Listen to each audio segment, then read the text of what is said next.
Pin Pak Indra. Oke, baik. Selamat pagi, Assalamualaikum warahmatullahi wabarakatuh. Waalaikumsalam.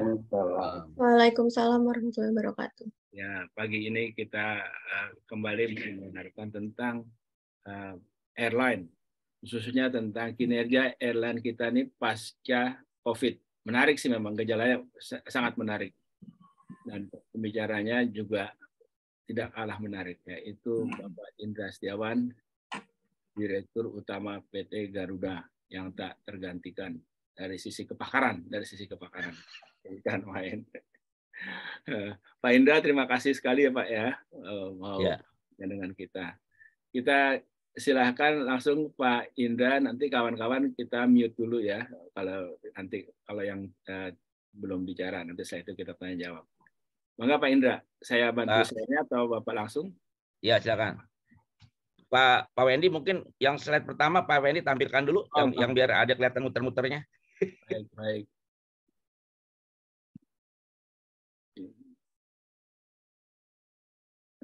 Oke.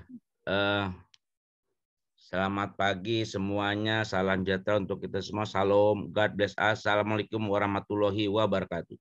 Waalaikumsalam. Waalaikumsalam warahmatullahi wabarakatuh. Oke, terima kasih Pak Wendy sebagai IO dari diskusi kita kali ini yang ke-59 kalau nggak salah nih ya. Dan Juragan Rudi SAP. Itu maaf tuh, saya lupa tuh sambutan dari Pak Ketua tuh, Pak Indra tuh. Silakan Pak Ketua dulu ya Pak Indra ya. Ya, monggo Ketua. Sementara biar tampilan ini begini dulu ya. Ya. Silakan Pak Sahar, Pak Rudi. Jangan Pak Rudi ya. Sebetulnya lanjut aja, oke. Terima kasih. Assalamualaikum warahmatullahi wabarakatuh. Ya Pak, jadi selama ini bulan puasa kita sempatkan untuk Zoom lagi. Jadi tadi sudah disampaikan oleh Pak Wendy. Jadi mungkin waktunya pas gitu Pak ya. Sekarang sudah pasca COVID dan penumpang pesawat udara itu sudah naik lagi gitu. Terus kemarin ada kasus yang terbang dari Bali gitu. Itu yang menarik, itu panas-panasan ke Jakarta. Terus ada juga macam-macam yang delay, yang batal gitu.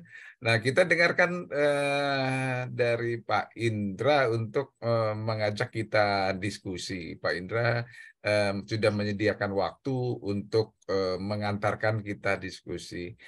Demikian, terima kasih. Assalamualaikum warahmatullahi wabarakatuh. Monggo Pak Wendy dilanjutkan Pak. Terima kasih Pak Rudi. Mangga Pak Indra.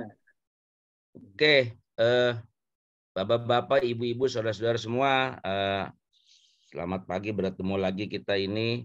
Ada orang-orang yang baru, ada yang saya baru ketemu itu. Tapi saya lihat ada yang dari Bandung kalau nggak salah nih, yang bikin pesawat terbang. Tadi ada Batara Silaban saya lihat ya, Laya Silaban. Siap Pak Indra. Saya monitor Pak, ngikutin Pak. Mau jual pesawat masih? Kita siap Pak, bantu Pak Indra sama senior-senior kamu nih Pak. Oke, baik.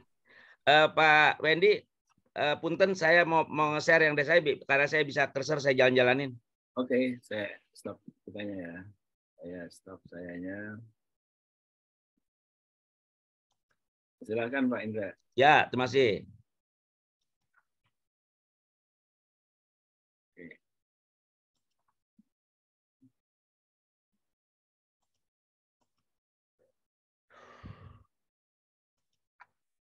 Apakah kelihatan? Terlihat, Pak. Oke. Jadi kalau ngomong airline, kita lihat dulu nih. Kita ambil yang data-data dasar dulu yang untuk kita modal ngomongnya nanti di sini ya. Jadi maaf saya tidak ngajarin kita karena kita sama-sama di sini kita mau diskusi. Saya nganterkan diskusi biar nanti lebih menarik lagi ya kan. Ini data-data yang saya ambil di sini ini masih sangat baru banget, artinya sudah dapat verifikasi dari yang berwenang. Ya, kalau ditangut langsung dengan beli Putu ya, Pak Putu. Kalau yang dari DKPPU langsung dari Kapten Boy. Kapten Boy baru tadi subuh malah membuat verifikasi Pak Direktur Angut tadi malam. Jadi kalau kita lihat begini, ya kita lihat dulu nih.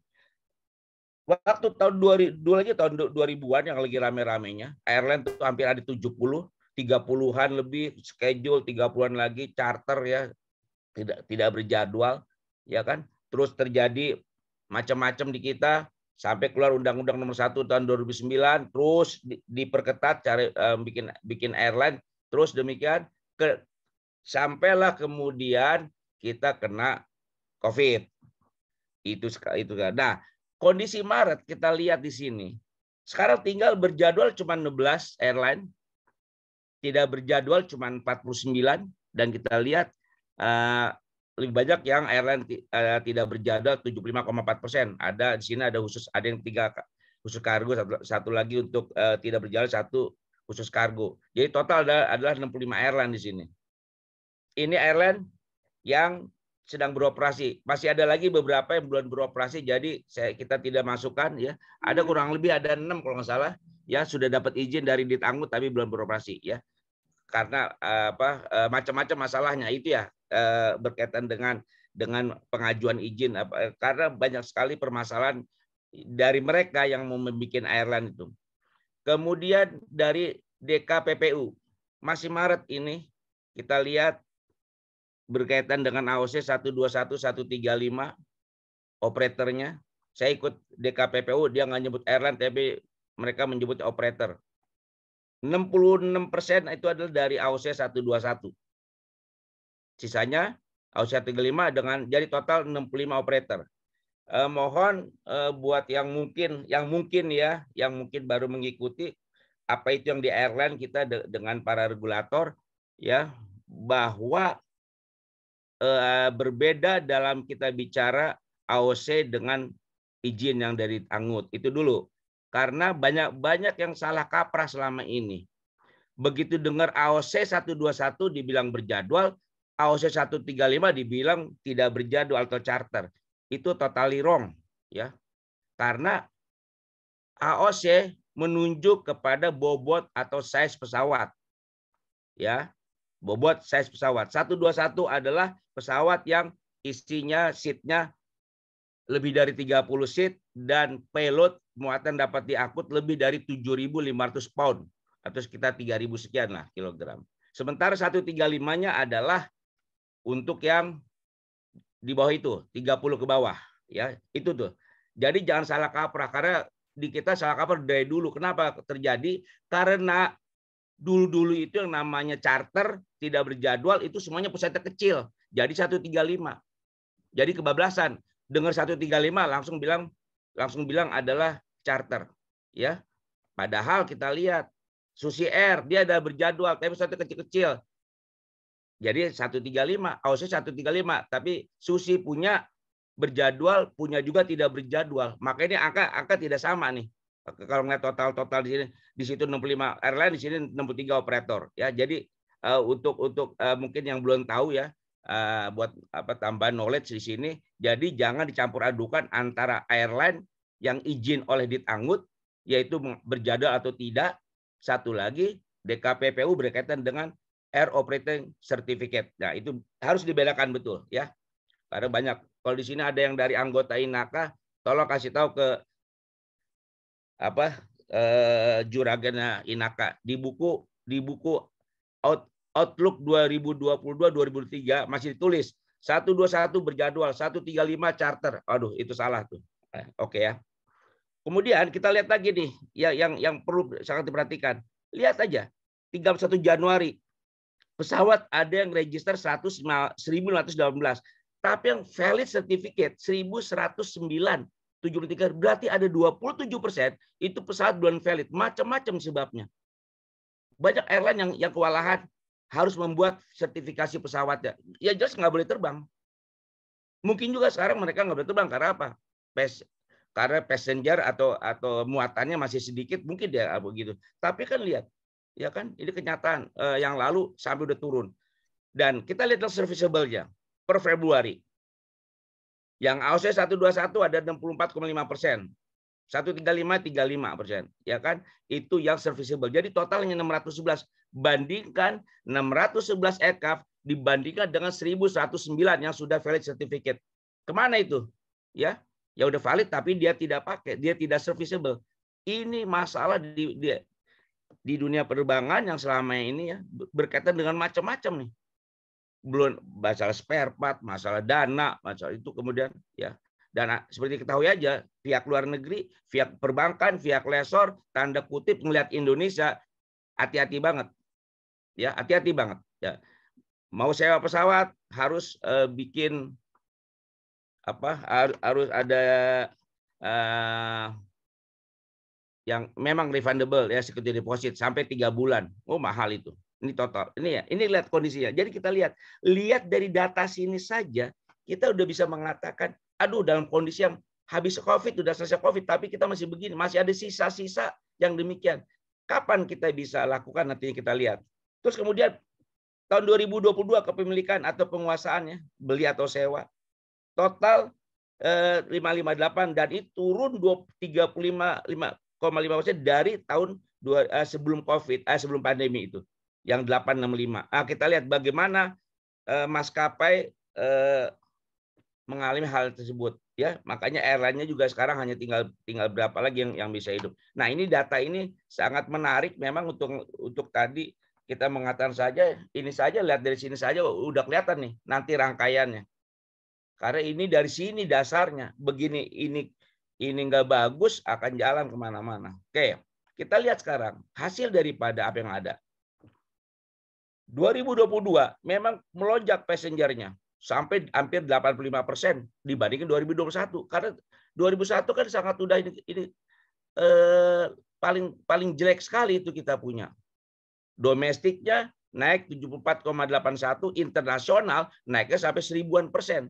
Ya karena waktu itu kan hampir nggak ada penerbangan, apalagi dengan PPKM semua, dengan persyaratan dari masing-masing negara, persyaratan dengan macam-macam. Ini dampaknya besar sekali kepada penerbangan. Nah, ya itu kita lihat. Sehingga kalau kita lihat di sini, kita tuh kelihatan 2001 itu paling rendah. Sekarang udah mulai naik dan naik sampai tadi saya katakan ada 80% lebih. Oke. Nah, kita sedikit aja bahwasanya apa yang diitukan oleh airline sih, faktor-faktor saya nggak perlu ini satu persatu lagi ya, untuk mengingatkan kita aja masalah pertumbuhan ekonomi, infrastruktur, kebijakan pemerintah, persaingan dengan maskapai penerbangan lain, kemudian adanya juga perkembangan teknologi, tambah lagi tren dari konsumen. Nah ini buat airline melihat tren konsumen sekarang, apalagi yang cari yang ramah lingkungan dan digitalisasi, itu contohnya gitu. Jadi itu hal-hal yang berperan di dalam perkembangan. Next, nah disinilah kita orang airline melihat kalau tanya kinerja, ini ada indikator, ya indikator. Maaf kalau saya ada yang kelupaan ya kan. Nanti saya disentil sama Pak Komisaris kan, kira-kira begini Pak Komisaris.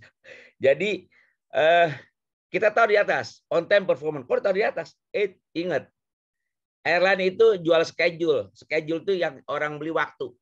Jadi sangat concern dengan waktu dulu. Ya. Itu. Kemudian bagaimana customer satisfaction supaya orang, ya ini kan dunia pelayanan. Nanti lihat lagi fleet-nya. Tipenya, berapa totalnya, kemudian fleet utilization. Sebagai contoh, sekarang mulai naik fleet utilization karena apa? Beberapa airline pesawatnya udah sedikit, penumpang udah mulai banyak lagi. Jadi dia genjot ini fleet utilization-nya. Asal benar-benar dijaga aja dari sisi kelaikannya itu pesawat. Jangan sampai amburadul nantinya. Kalian mau digenjot. Tapi kalau soal digenjot, kita udah pengalaman kok. Bagaimana teman kita dulu waktu mulai muncul Lion Air, dia genjot sampai sekian belas jam sampai terbang malam jam 1 jam 2 malam. Ya kan? Karena dia hanya mengadakan. Karena apa? Karena hanya tinggal tambah variable cost, fixed cost-nya udah sama lah gitulah. Itu. Kemudian kita di airline yang kita kenal lagi nanti ada seat kilometer, itu adalah produksi kita. Kalau dalam bentuk yang total, dalam bentuk berat kita pakai ton kilometer. Nah, kemudian di revenue. Revenue adalah pax kilometer, RPK kita sebut, itu jadi indikator. Saya nggak nulis di sini jumlah penumpang ya. Karena yang diperhatikan oleh kita ada RPK-nya. Percuma kalau penumpang dapat 1 juta penumpang tapi terbangnya cuma yang 500 km, sementara ada lagi yang cuma dapat 500.000 penumpang saja tapi terbangnya buat 3 jam, gede sekali nilai. Jadi kita mempergunakan ada RPK dan kalau tonnya berarti RTK gitu. Dari situ adalah buat kita di airline sangat penting menghitung seat load factor, tingkat pengisian atau secara total weight load factor. Nah, ini kita gunakan. Nah, seat load factor nanti kita lihat datanya udah mulai naik lagi, ya kan? Mulai naik lagi karena dengan pesawat yang relatif masih sedikit. Penumpang udah mulai tambah. Jadi keterisian pesawat udah mulai lebih baik. Ya, yang lalu pernah kan jebol kan seat load factor di bawah 60 apalagi waktu persaingan ketat. Kemudian di dalam bahasa kita sehari-hari di airline kita nyebut yield. Berapa yield Anda? Berapa yield Anda? Yield itu simpel aja sebetulnya. Kalau kita ada lihat harga untuk satu rute ya, harga 1 juta rupiah tiketnya, jaraknya 1000 km ya 1 juta dibagi 1000 berarti 1000 rupiah. Itulah PEX yieldnya. Itu yang biasa kita gunakan. Jadi yield tinggi belum menjamin dia punya untung. Belum tentu revenue besar. Yield boleh tinggi, tetapi load factor kecil, revenue juga kecil. Nah, jadi para airliners ini mempadukan antara seat load factor dengan yield. Ini kerjaannya dari airline yang selama ini. Dan itu jadi indikator. Dalam laporan-laporan sesama airline di IATA atau INACA di Indonesia, itu selalu akan ada hitung-hitungannya. Kemudian jelas buat perusahaan profitability, apa profitnya atau profit marginnya, ya karena itu terutama buat para pemegang saham. Kemudian safety record di kita kebetulan saya dapat data dari INACA, dikatakan secara global kita fatal kejadian itu hanya 3% dari kejadian di global. Ya bersyukurlah kita, ya kan masih 3% dari kejadian di global. Dan yang nggak kalah penting buat Pak Wendy, market capitalization. Aduh, itu kapitalisasi pasar itu. Ya, nanti kita lihat bagaimana Garuda yang sahamnya dari 750 perak sekarang udah tinggal 75 perak, Pak. Iya. Jadi simpel ya. Untuk yang bukan orang keuangan, kapitalisasi pasar itu simpel. Berapa harga saham yang sekarang berlaku dan kemudian kita kali jumlah saham yang ada. Ya, nanti kita lihat datanya. Dan kemudian environmental impact, ini yang terjadi environmental ya macam-macam, ya, polisosbud ya, ekonomi, politik, sosial, ekonomi, dan itu semua, itu yang impactnya apa, itu dihadapi oleh beberapa airline. Contoh aja teman-teman kita yang operasi ke Papua, mohon maaf ya, yang banyak kejadian, sampai dia harus mencabut karena ada impact dari lingkungan. Oke, nah. Tadi waktu ngomong on time performance, ini contoh ya dari OAG. OAG itu adalah Orient Airline Guide yang setiap tahun mengadakan. Selama 3 tahun 2019, 20, 21, 22 ini Garuda nomor 1. Ya, waktu 2019 juga dia nomor 1. Terus selanjutnya ke bawah sini. Yang lain adalah airline-airline di luar Indonesia. Ya, Safair itu dulu nggak pernah masuk, sekarang masuk nomor 2. Aerowings. Ya. Kemudian Thai. Dulu ada yang Jeju Airline ya di Korea 81, sekarang hebat. Latam di Amerika, Iberia Spanyol, ya kan ada Copa. Aku jadi lupa saya. Ya.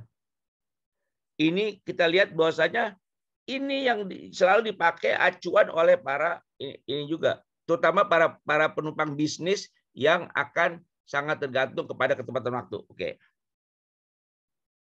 Ini contohnya punctuality karena ICAO memberi ini guidance adalah 85%. Ingat ya. Delay dihitung berdasarkan 15 menit daripada schedule. Ya, 15 menit itu yang dipakai kesepakatan di dalam dunia penerbangan. Kita lihat tahun 2019 2020 turun, 2001 malah turun lagi. Padahal pesawat makin sedikit. Tapi kita tahu bagaimana kerutan pada saat itu di bandara, para airline, ya, dengan macam-macam peraturan-peraturan semua. Ini sehingga turun lagi di 2021. Dampaknya jelas, itu banyak biaya yang keluar, ya, untuk airline. Nah, di sini kita lihat tahun 2022 nih cukup hebat untuk di Indonesia. Favorit responden ini dari Databox, ada berapa ratus itu customer, konsumen gitu kan. Garuda nomor 1, Citylink, Lion, Batik Air, AirAsia, Sriwijaya, dan Super Airjet. Super Airjet ini kan baru muncul di Super Airjet. Dapat sih mulai 11,4 dibanding airline lain. Ingat tadi di waktu di schedule kita bilang ada berapa? Ada 16, 18 airline ya. Dia bisa karena juga pesawatnya baru lah jelas ya. Pelayanannya, pramugarinya katanya kalau buat Pak Wendy udah Desmond, waduh caem-caem katanya. Nah, itulah jadi sangat jadi favorit katanya gitulah. Nah, di sini yang lagi rame terjadi ini. Ya, lagi rame terjadi ya. Layanan paling buruk di dunia ada dari Bonds itu ya sebentar di sini. Anda lihat nomor 1 Wings, Lion nomor 2 Wings. Dapat nilainya indeksnya demikian. Ya. Viva di Meksiko, Wizz di Hungaria, Ryanair di Eropa, Dublin, Volaris ada di Meksiko, ya, yang lain itu Cina ya kalau itu. Ya. Kita lihat di sini. Ini yang jadi perhatian para penumpang, ya. Kita lihat ini tahun 2022 loh, ya. Jadi sudah mulai membaik tapi kejadian begini. Nah, ini yang tadi berkaitan dengan ini, ya. Ini Travel Bonds ini yang mengeluarkan laporannya gini. Ya. Tapi saya katakan dapat bisa dianggap bias, general tendensius. Karena nggak mungkinlah keburukan hanya lihat dari on time, ketemuan waktu. Dan kita harus jujur juga. Lion dan Wings pesawatnya berjumlah 200 tuh, ditambah nanti dengan Batik sama udah 200, hampir 300. Jadi kita lihat juga bagaimana keruwetannya dia. Memang sih bisa di ini lagi, didebat lagi. Lu makin banyak berarti kan yuk makin siap dong dengan sistem, dengan teknik, dengan semua harusnya bisa lebih siap ya. Tapi ini kenyataan. Ya kan. Super Airjet baru kan saya naik ke Batam. Perginya delay 1 jam. Aduh udah pikir 1 jam. Pulangnya besoknya dari Batam 1 jam lagi di delay. Waduh gitu. Baru pertama kali saya ngalamin itu. Oke. Nah, tapi begini, ada rilis, saya harus fair. Pihak Lion Air juga ngomong tuh,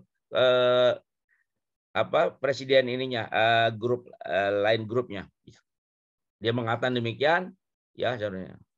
Nah, ini bisa didebati gimana? Kalau kita pengalaman di airline, saya khawatir itu jelek banget, kok ini bagus sekali. Bisa terjadi di mana? Karena di kita di airline ada istilah juga. Kalau besok schedule mau depart jam 8, tapi dari sekarang kita sudah reschedule menjadi jam 10, itu tidak masuk di dalam delay. More than 24 hour, kita tidak. Tapi kalau mau berangkat jam 10 besok, tuh pagi-pagi tuh, yang subuh baru dirubah, orang udah sempat berangkat ke bandara. Dari sisi customer ya nggak puas, itu tetap dihitung delay mestinya. Saya nggak tahu di sini. Karena bisa-bisa saja mengatakan begitu, ternyata apa? Mereka telah direvise schedule tapi kurang dari 24 jam. Tapi saya nggak mau berdebat, tapi ini hanya saya menyampaikan yang bisa terjadi. Karena bedanya jauh sekali antara yang disampaikan dari Travel Bonds tadi dengan yang dirilis dari pihak Lion gitu, ya kan? Jadi saya tidak mau menghakimi ya, saya mau menyampaikan saja apa yang masih bisa dianalisa. Next. Nah, kalau dari itu kita bicara adalah pesawat ya kan. Coba sekarang Garuda dari ratusan pesawat sekarang hanya 33, 34, 35.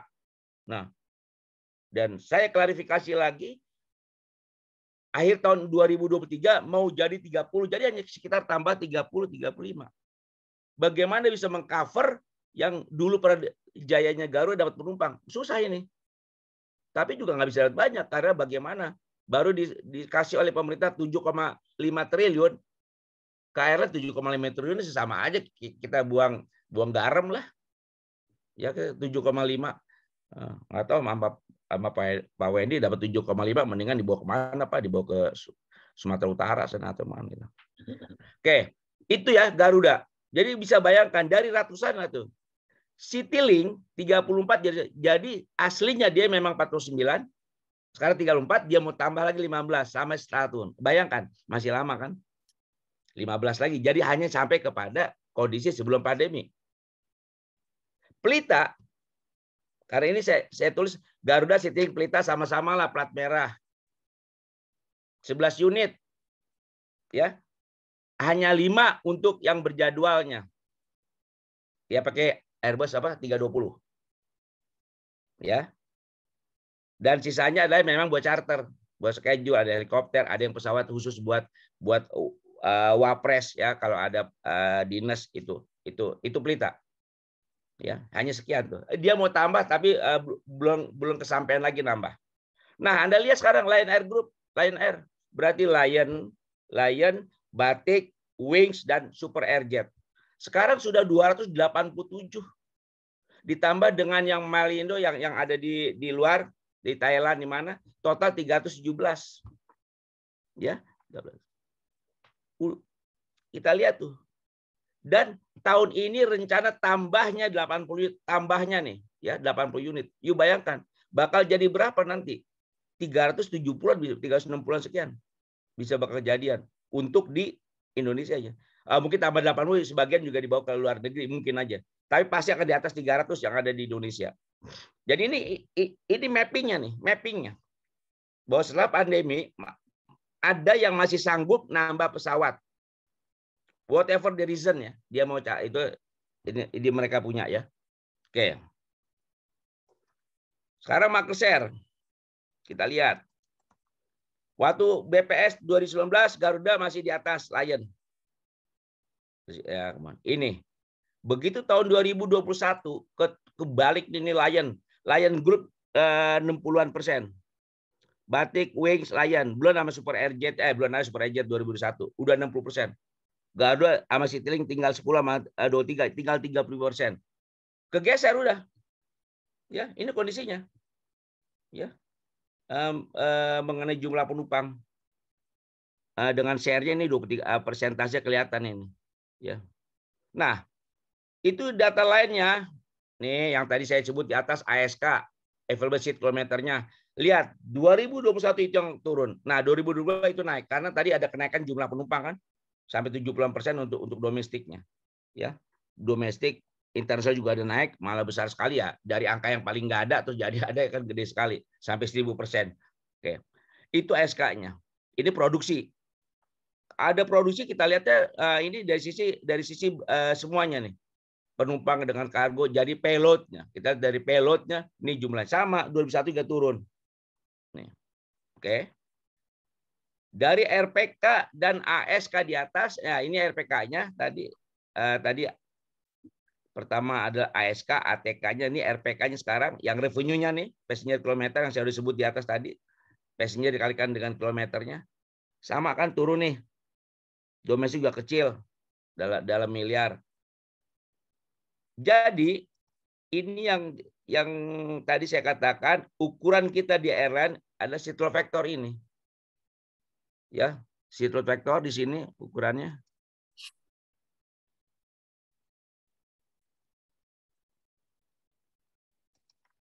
Ya. Tahun 21 agak sedikit udah mulai naik. 2022 ini belum dapat data yang resmi lagi saya. Masih naik juga. Tadi saya katakan penumpang udah naik, sementara pesawatnya jadi pesawat akan lebih terisi. Kurang lebih demikian, ya. Dulu pernah mencapai 76,9 tahun 2018. 11 turun sedikit, ya.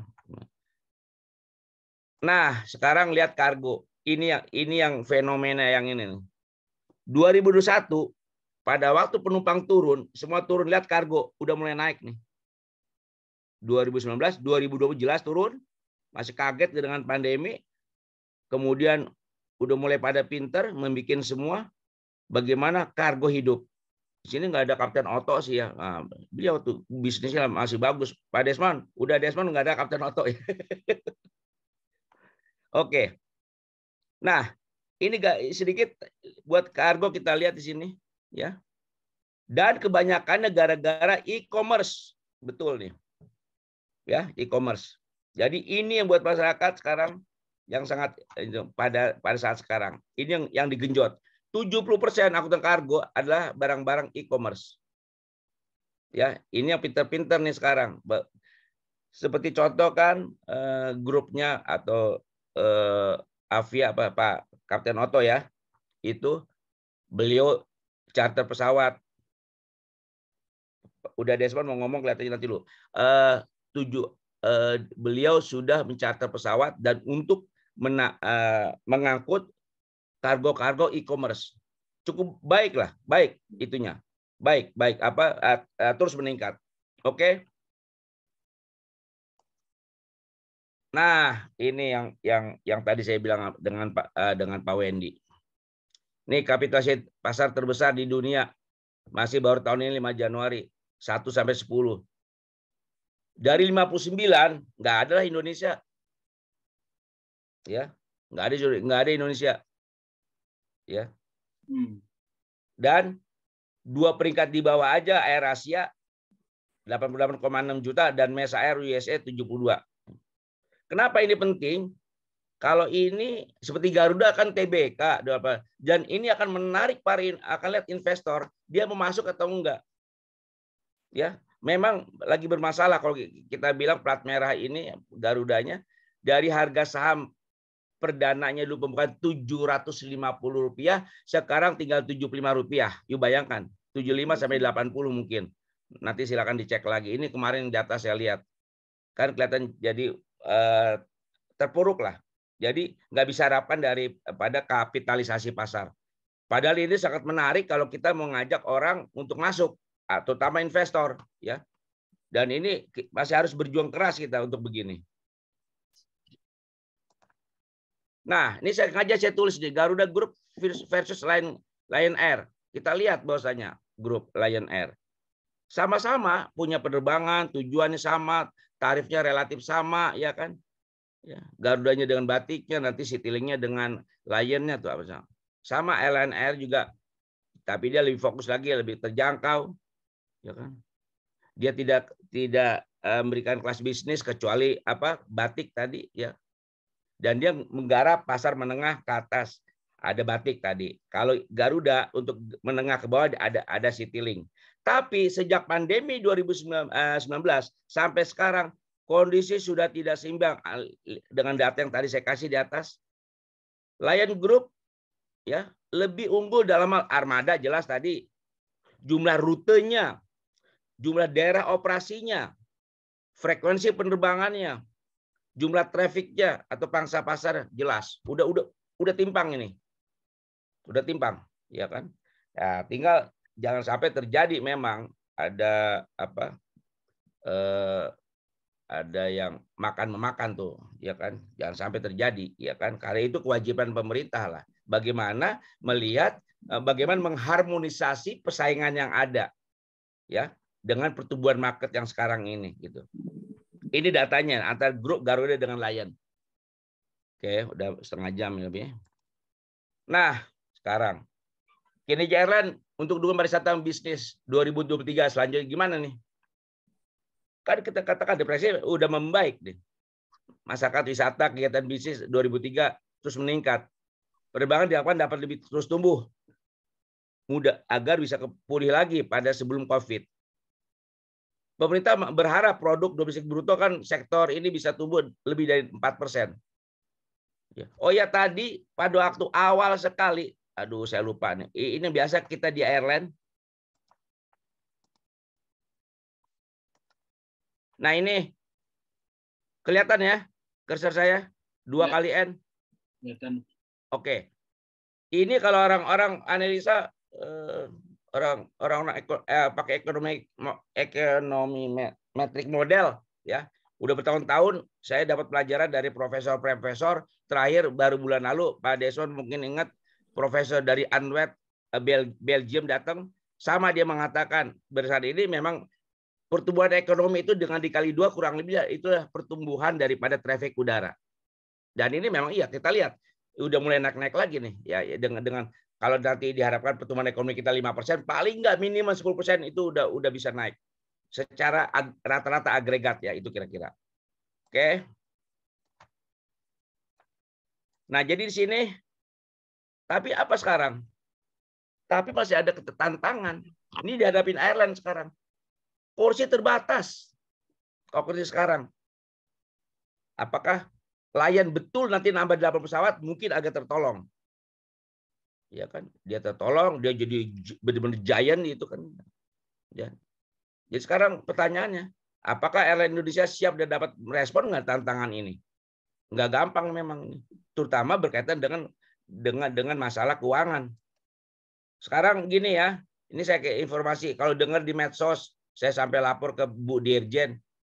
Ada airline mau hidup, ada airline mau masuk katanya langsung mau terbang buat ngangkut umroh, nanti malah haji katanya. Udah punya sekian puluh ribu jemaah mau berangkat. Ya, saya tanya ke Pak Putu, belum ada permintaan. Tanya ke Pak Kapten Boy DKW, belum ada apalagi. Jadi katanya mau, kalau Anda udah pernah lihat videonya, itu si ownernya itu bilang mau beli, mau akuisisi perizinan. Saya bingung sejak kapan perizinan diakuisisi gitu loh. Tapi itu yang ramai. Karena apa? Bukan apa-apa. Masyarakat ada yang kena nih. Ada yang udah diminta di daerah-daerah kalau yang berangkat umroh bayar deposit. Saya bilang hati-hati. Bayar deposit bagaimana? Kelihatannya belum ada bentuknya, jadwalnya boro-boro. Pesawatnya pun belum ada. Katanya mau pakai pesawat 777 seri 300. Nah, sampai sekarang dibilang katanya mau berangkat nih bulan Ramadan buat umroh. Awas, hati-hati. Bu Dirjen cuma bilang, aduh halusinasi tuh Pak Indra katanya. Kemudian ada lagi yang baru lagi mau hidup. Mataram Air. Mataram Air. Kemudian ada lagi Sulut Air. Jadi saya sebut yang tadi itu Air Indonesia Nusantara, Mataram Air, Sulut Air. Dan yang sudah layu sebelum berkembang waktu itu pernah dengar mungkin ya, yang Darapati. Sama itu. Semua kewalahan karena masalah dana. Mereka minta Mas Pak Indra tolong dong cari pesawat. Oke, saya cariin. Saya ini surat mandat. Dapat surat mandat saya kirim ke Eropa. Jawaban dari Eropa, nih kami ada pesawat siap. Waktu itu bukan pesawat yang gede sekali karena asal buat ngangkut aja di Papua katanya di daerah timur. Ada. Tapi kami minta proof of fund dong, POF. Nggak muncul dia. 3 hari kemudian baru datang. Pak, maaf Pak Indra. Duit kami masih di para bupati. Dia bilang, lu gila ya. Mau bikin airline, duit masih di bupati. Duit itu hanya duit buat beli kargo kali. Buat beli kargo, mau ngisi kargo. Gimana caranya? Ini contoh hati-hati kepada rekan-rekan semua bapak-bapak, ibu yang ada di sini. Kalau yang jangan sampai terkicau nantinya. Terkecoh maksud saya. Terkecoh. Dengan ada yang mau bikin airline. Saya udah ikutin semua. Ya kan? Kemudian memang dia mantan-mantan dari beberapa airline. Ya ada. Ya. Oke, itu jadi ini kita jawab, kita diskusikan nih bagaimana kita bisa merespon airline. Kira-kira bisa ngasih itu. Dan kalau di sini sudah berarti selalu saya ingatkan ini. Emang gampang katanya bahasanya. Emang gampang. Ya. Play gambling aja bukannya domino atau ini yang udah Desmond main domino sih nggak pakai duit kali ya, pakai pisang goreng aja, ya kan? Atau bermain dengan, nah udah saya nggak sebut itu. Dan establish airline, disitulah buang duit paling gampang. Ya, sudah terbukti kok, ya. Nah sementara gitu, yang bisa saya sampaikan Pak Wendy dan kepada Pak Ketua, Pak Ketum, dosen trans, sementara itu dulu. Nah kita tunggu diskusi biar jadi rame Pak. Silakan Pak. Oke, terima kasih ya. Sementara saya sampai sini dulu. Kita lanjutkan dengan diskusi. Monggo, mangga Pak. Terima kasih, Wendy. Terima kasih. Tolong di stop dulu Pak. Ya, siap. Oke. Sudah. Ya, makasih Pak. Ini luar biasa. Ini yang saya senangi adalah Pak Indra ini. Bicaranya apa ya namanya? Gamblang. Jadi memancing kawan-kawan juga untuk diskusi. Aduh. Ini saya catatan dulu nih ya. Ini ya. Ada beberapa bahan yang mungkin agak sensitif ya. Jadi kalau yang mau meminta bahan, tolong langsung ke Pak Indra saja. Nanti bagian mana yang ingin diminta, nanti Pak Indra mungkin bisa sampaikan. Jadi bahan tidak saya share di dalam ini di dalam chat bersama-sama ya, gitu ya barangkali ya, gitu. Nah, Pak Indra, sebelum kawan-kawan yang lain nih, saya menyuarakan dulu nih yang diinikan beberapa orang nih.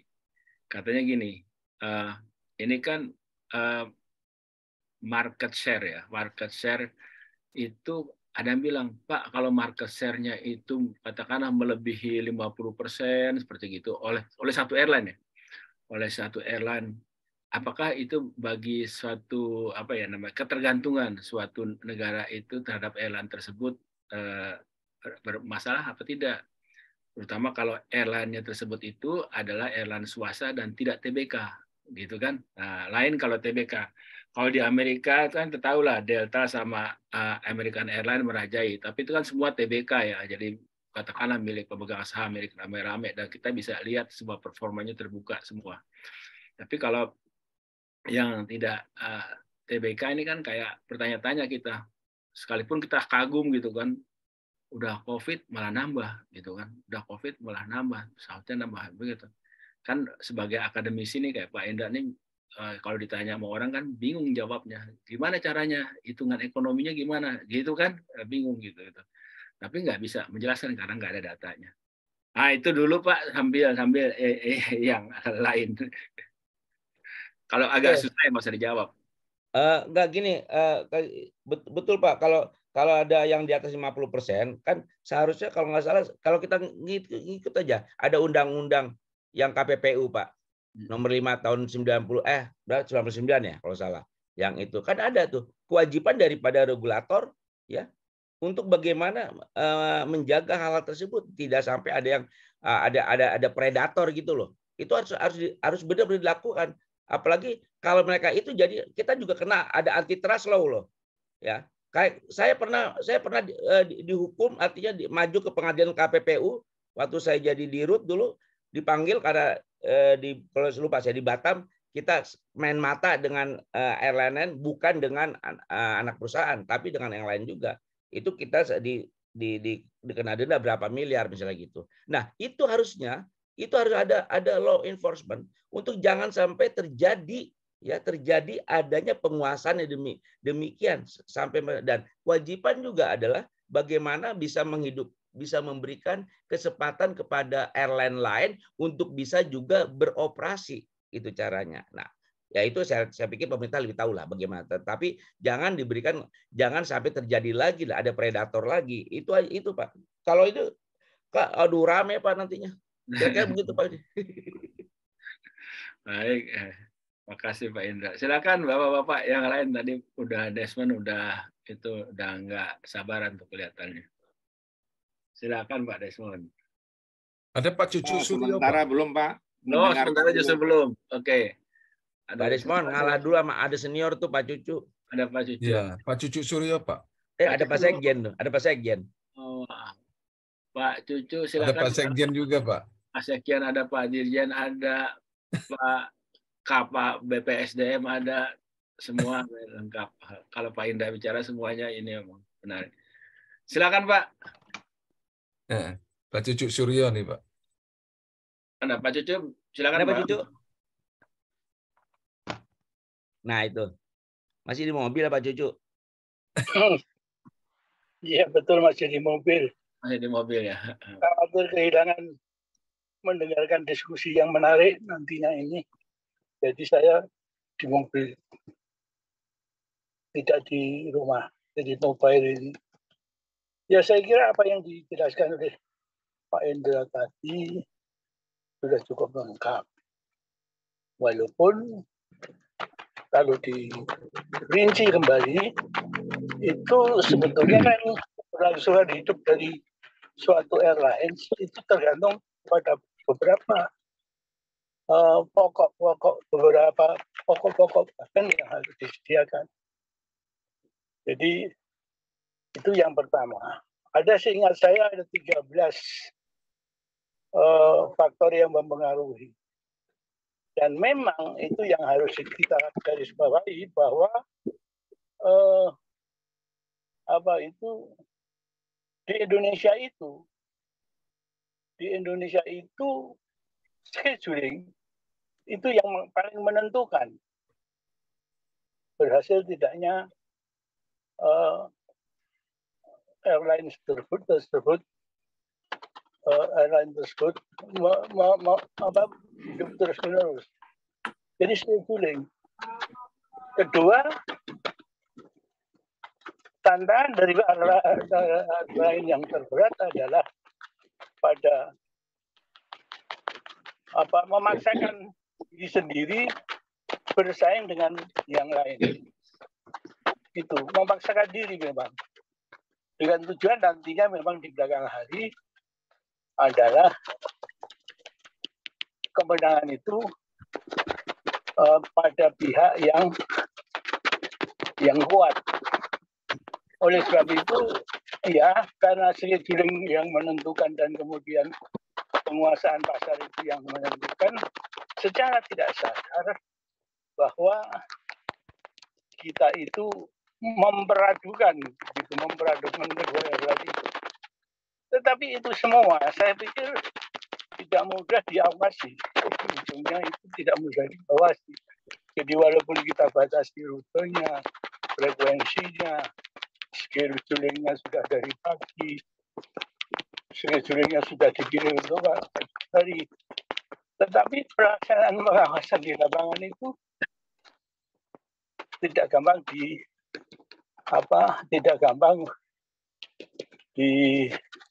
dilakukan dengan baik. Karena apa? Persaingan itu bisa sampai kepada yang melayani sales dari satu tempat ke tempat yang lain. Jadi frontliner itu juga memberikan peluang bagi mereka untuk memilih di mana itu perusahaan yang paling bisa diharapkan berjalan. Jadi di frontliner sudah terjadi persaingan. Suatu saat saya juga mencoba naik pesawat dengan tiket beli. Itu nanti di antara frontliner itu ada persaingan. Daripada memilih itu, memilih ini. Ya itu sah-sah saja, tetapi itu yang terjadi. Sehingga tetap bahwa tidak mudah untuk menyelesaikan persaingan yang adil itu. Kecuali melalui pembatasan harga kan gitu. Jadi yang full service, yang kemudian low cost gitu, yang medium service. Itu tidak mudah diawasi. Diawasi bisa saja angka-angka dan data-data yang diperoleh. Tetapi bagaimana kita membatasi orang untuk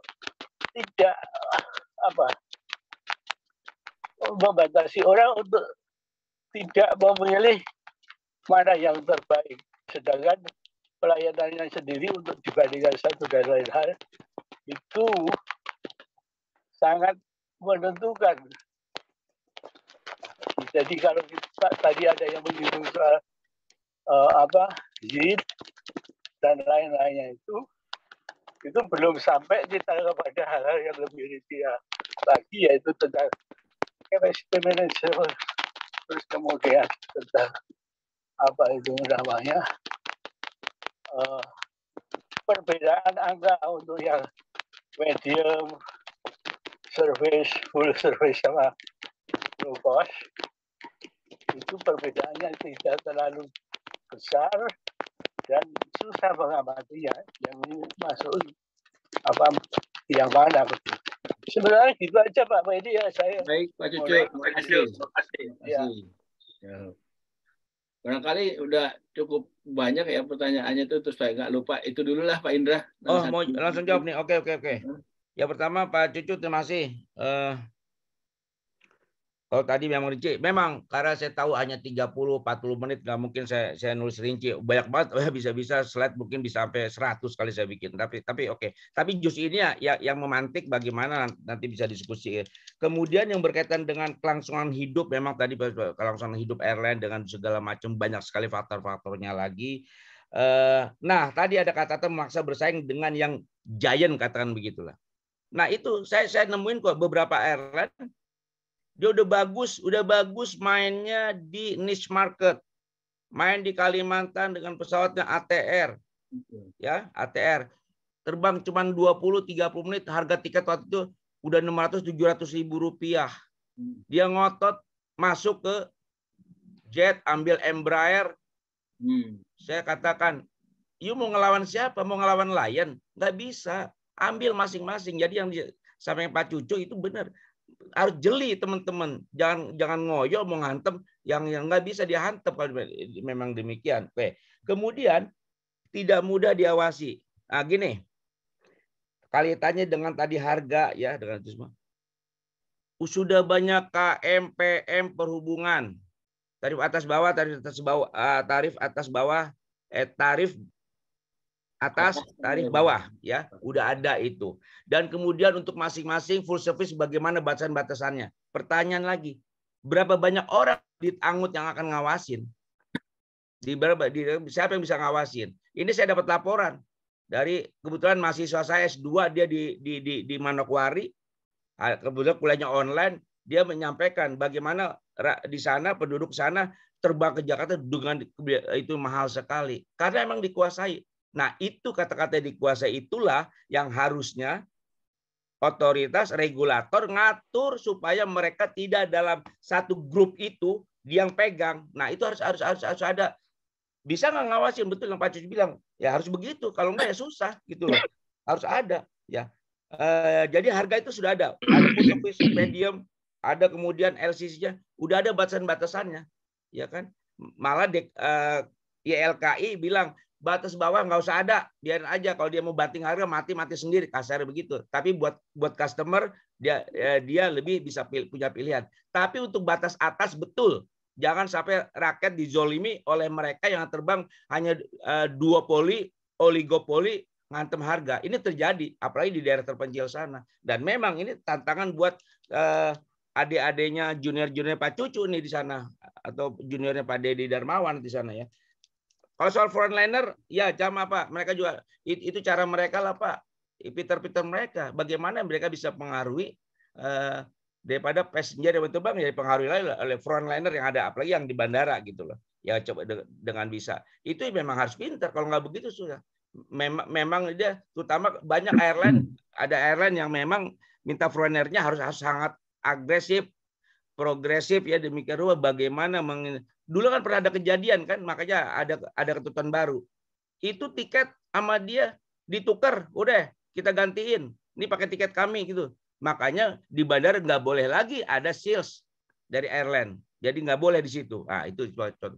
Ya, yang gitu-gitu bisa aja terjadi, apalagi nanti kalau makin ramai. Tapi betul, emang saya itu kata-kata diawasinya harus betul-betul ada bukan reward lah, punishment atau bagaimana supaya law enforcement-nya dijalanin gitu. Kira-kira begitu Pak Cucu.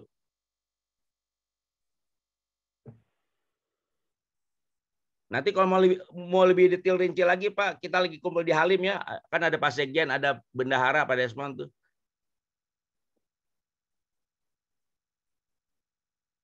Silakan Pak Wendy. Pak Wendy masih mute, Pak Wendy. Masih itu mic-nya. Oh iya masih mute, maaf. Ada pertanyaan lagi Bapak-bapak? Kalau enggak saya kasih ke Taruna dulu nih Pak. Kasih dulu ya Taruna ya. Ya betul. Yang awam sekali kita pengen tahu dengar dari masyarakat awamnya nih. Ada dari Taruna silakan. Taruna mana lah? ITL Taruna atau mahasiswa tuh? Atau mahasiswa namanya. Iya Pak. Ini ada Taruna STTD ikut. Silakan Taruna. Ini kesempatan yang bagus. Silakan. Ya, sebelumnya Assalamualaikum warahmatullahi wabarakatuh. Salam. Mutiara Dewi. Mohon izin Bapak, mohon izin Ibu. Izin memperkenalkan diri, nama Taruni Muda Mutiara Dewi Kalista, notar 2201286, asal kampus PTDI STTD Bekasi. Izin Pak, pertanyaan ini saya tujukan kepada Bapak Indra Setiawan. Silahkan. Sebelumnya Pak, pernah terjadi pada saya saat saya akan melakukan penerbangan dari Lampung menuju Halim Perdana Kusuma, Jakarta. Semula Pak, penerbangan saya ini dijadwalkan pada pukul 10 waktu Indonesia bagian Barat. Lalu ternyata dikabarkan bahwa ada delay Pak, di mana penerbangan saya akan dilakukan kembali pada pukul 12 waktu Indonesia bagian Barat. Nah, ternyata Pak, ada delay lagi dan dikabarkan penerbangan saya ini akan ada di jadwal pukul 2 waktu Indonesia bagian Barat. Yang ingin saya tanyakan Pak, apa sih Pak sanksinya pada suatu maskapai jika dia melakukan penundaan penerbangan sebanyak 2 kali? Siap, terima kasih Pak. Oke, Mbak Mutiara ya, jadi langsung aja nih karena nggak banyak kita ngalamin yang begitu, apalagi masih untung Mbak masih bilang jam 12 jam 2. Kalau bilang kita tunda ya di pending dulu sampai insya Allah lebih kacau lagi kan. Ya, jadi kalau ngikutin peraturan ada KM ada PM, saya lupa KM atau PM tuh ya. Bahwasanya kalau orang udah 2 jam itu saja sudah dapat.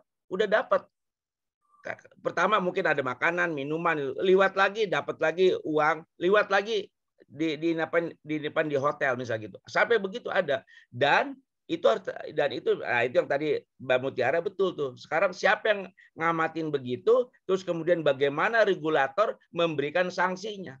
Itu harus tercatat. Dan saya khawatir lagi karena dianggap sudah ditunda jam sekian dianggap sudah ditunda, itu bisa-bisa dianggap nggak masuk delay lah, jangan. Itu yang saya cerita tadi. Hati-hati. Karena dibilang sudah ngomong duluan, ya kita tunda ya. Oh, jadi kalau jam 10 jadi jam 12.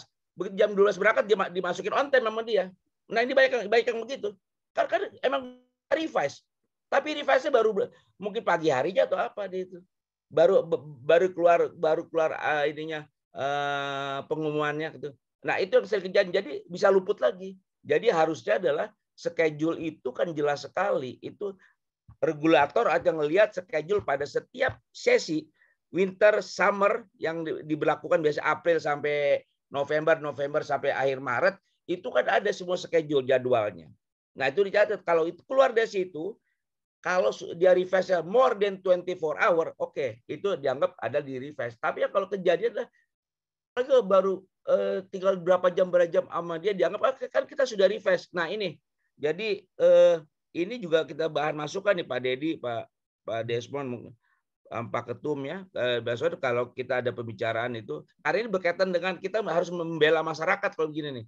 Makasih masyarakat, ada seenaknya aja begitu. Ya, gitu ya Mbak Mutiara ya. Ada aturan. Kasih. Siap, terima kasih Pak. Silakan tangannya lainnya kalau masih ada. Ada. Silakan. Wah, banyak nih tarunanya. Ada siapa lagi nih? Lutfi sama siapa? Silakan tuh sama Fiora. Dua lagi nih Pak. Ini taruna dari darat kan? Iya Pak, taruna dari darat. Tapi jangan tanya saya di bawa kargo pakai timbangan di pinggir jalan, jangan ya. Silakan taruna. Ya silakan. Pak Mas Lutfi. Siap Pak. Selamat pagi Bapak. Mohon izin Bapak, izin memperkenalkan diri. Nama Taruna Muda M. Lutfi Reza Putra, nomor Taruna 1209, asal kampus PTDI STTD Bekasi, Bapak. Izin Bapak, pertanyaan ini saya tujukan kepada Bapak Indra Setiawan. Izin menyampaikan Bapak, berdasarkan informasi yang saya baca di media, banyak pesawat terbang yang disewakan perusahaan penerbangan Indonesia dikembalikan ke penyewanya di luar negeri. Berdasarkan kondisi tersebut, Bapak, bagaimana menurut Bapak kemungkinan dampak yang akan terjadi terhadap penerbangan yang sekarang sudah normal, terutama kondisi kita yang sebentar lagi akan menghadapi momen pulang kampung, Lebaran yang secara signifikan akan terjadi peningkatan jumlah penumpang, Bapak. Mohon arahannya, Bapak. Siap, terima kasih, Bapak. Oke.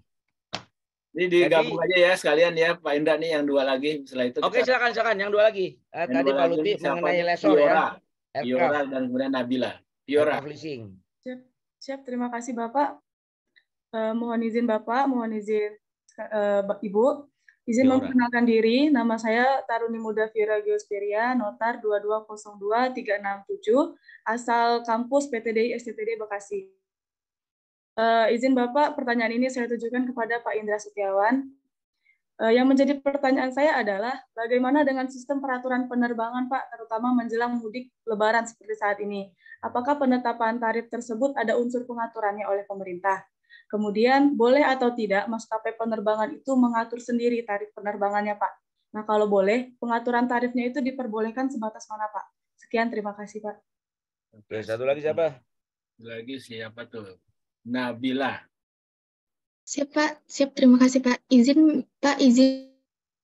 memperkenalkan diri. Nama Taruni Muda Nabila Nafista, notar 22011290, asal kampus PTDI STTD Bekasi. Izin bertanya, Pak. Pertanyaan ini saya tujukan kepada Bapak Indra. Izin, Pak. Jadi tadi setelah Nabila menyimak bahwa adanya kapitalisasi pasar di dunia, Indonesia belum termasuk. Yang salah satu yang termasuknya itu ada Southwest Airlines, di mana perusahaan penerbangan terbesar di US. Jadi pertanyaan Nabila, apakah strategi yang digunakan Southwest Airlines ini bisa diadaptasi agar penerbangan di Indonesia bisa maju atau memang tidak bisa, Pak? Siap, terima kasih, Pak. Oke, bagus-bagus pertanyaannya ya. Oke. Silakan Pak Indra. Jadi tadi tiga-tiganya Pak Rudi ini taruna muda ya? Iya Pak, semester 2. Jadi taruna tuanya itu ya Rudi SAP, taruna tuanya.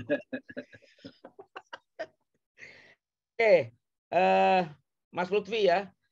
Ini yang terjadi tidak hanya di Indonesia, banyak di semua negara. Pada waktu apalagi pandemi kemarin, dia tinggal bilang sama lessor, karena itu pesawat sewaan ya, nggak kuat bayar, lu ambil aja. Dia bilang gitu. Udah maju kemana, maju sampai ke pengadilan dijabarin oleh airline karena emang nggak punya duit. Duitnya dari mana? Nggak dapat revenue. Maka dia lakukan. Dan susahnya lessor juga nggak mau ngambil itu pesawat. Kalau sekian banyak, dia mau taruh parkir di mana, di negara juga penuh. Ini kejadian sama sedunia soalnya kemarin. Makanya dulu banyak nganggur pesawat tuh, ada di Soekarno, ada di Denpasar, ada di beberapa tempat. Dan buat yang ada dilakukan, bisa dilakukan adalah yuk ketemu lagi dong, yuk ngomong-ngomong lagi, ngambil kopi sambil ngopi misalnya antara lessor dengan lesi ya, ketemu deh tuh. Daripada gini-gini ya udah ya harus lakukan. Contoh Garuda kan sama, Garuda juga pesawat gede-gede dari sekian ratus sekarang hanya 34. Dia sama lakukan dengan sana. Apalagi ya udah sampai sidang namanya PKPU kan, penurunan kewajiban pembayaran utang. Akhirnya para lessor ya deh, daripada dia nggak dapat duit, mendingan dia nego dulu. Mungkin pembayarannya kalau bahasa udah desmond ya dibaloning lah. Sekarang bayar murah dulu, nanti udah bagus lagi agak naik tuh pembayarannya. Itu banyak sekali cara-cara begitu, daripada dipulangin juga dia juga nggak bisa. Mereka juga nggak mau lessornya, susahan dia. Ya. Nah, itu terjadi memang di semua negara ya.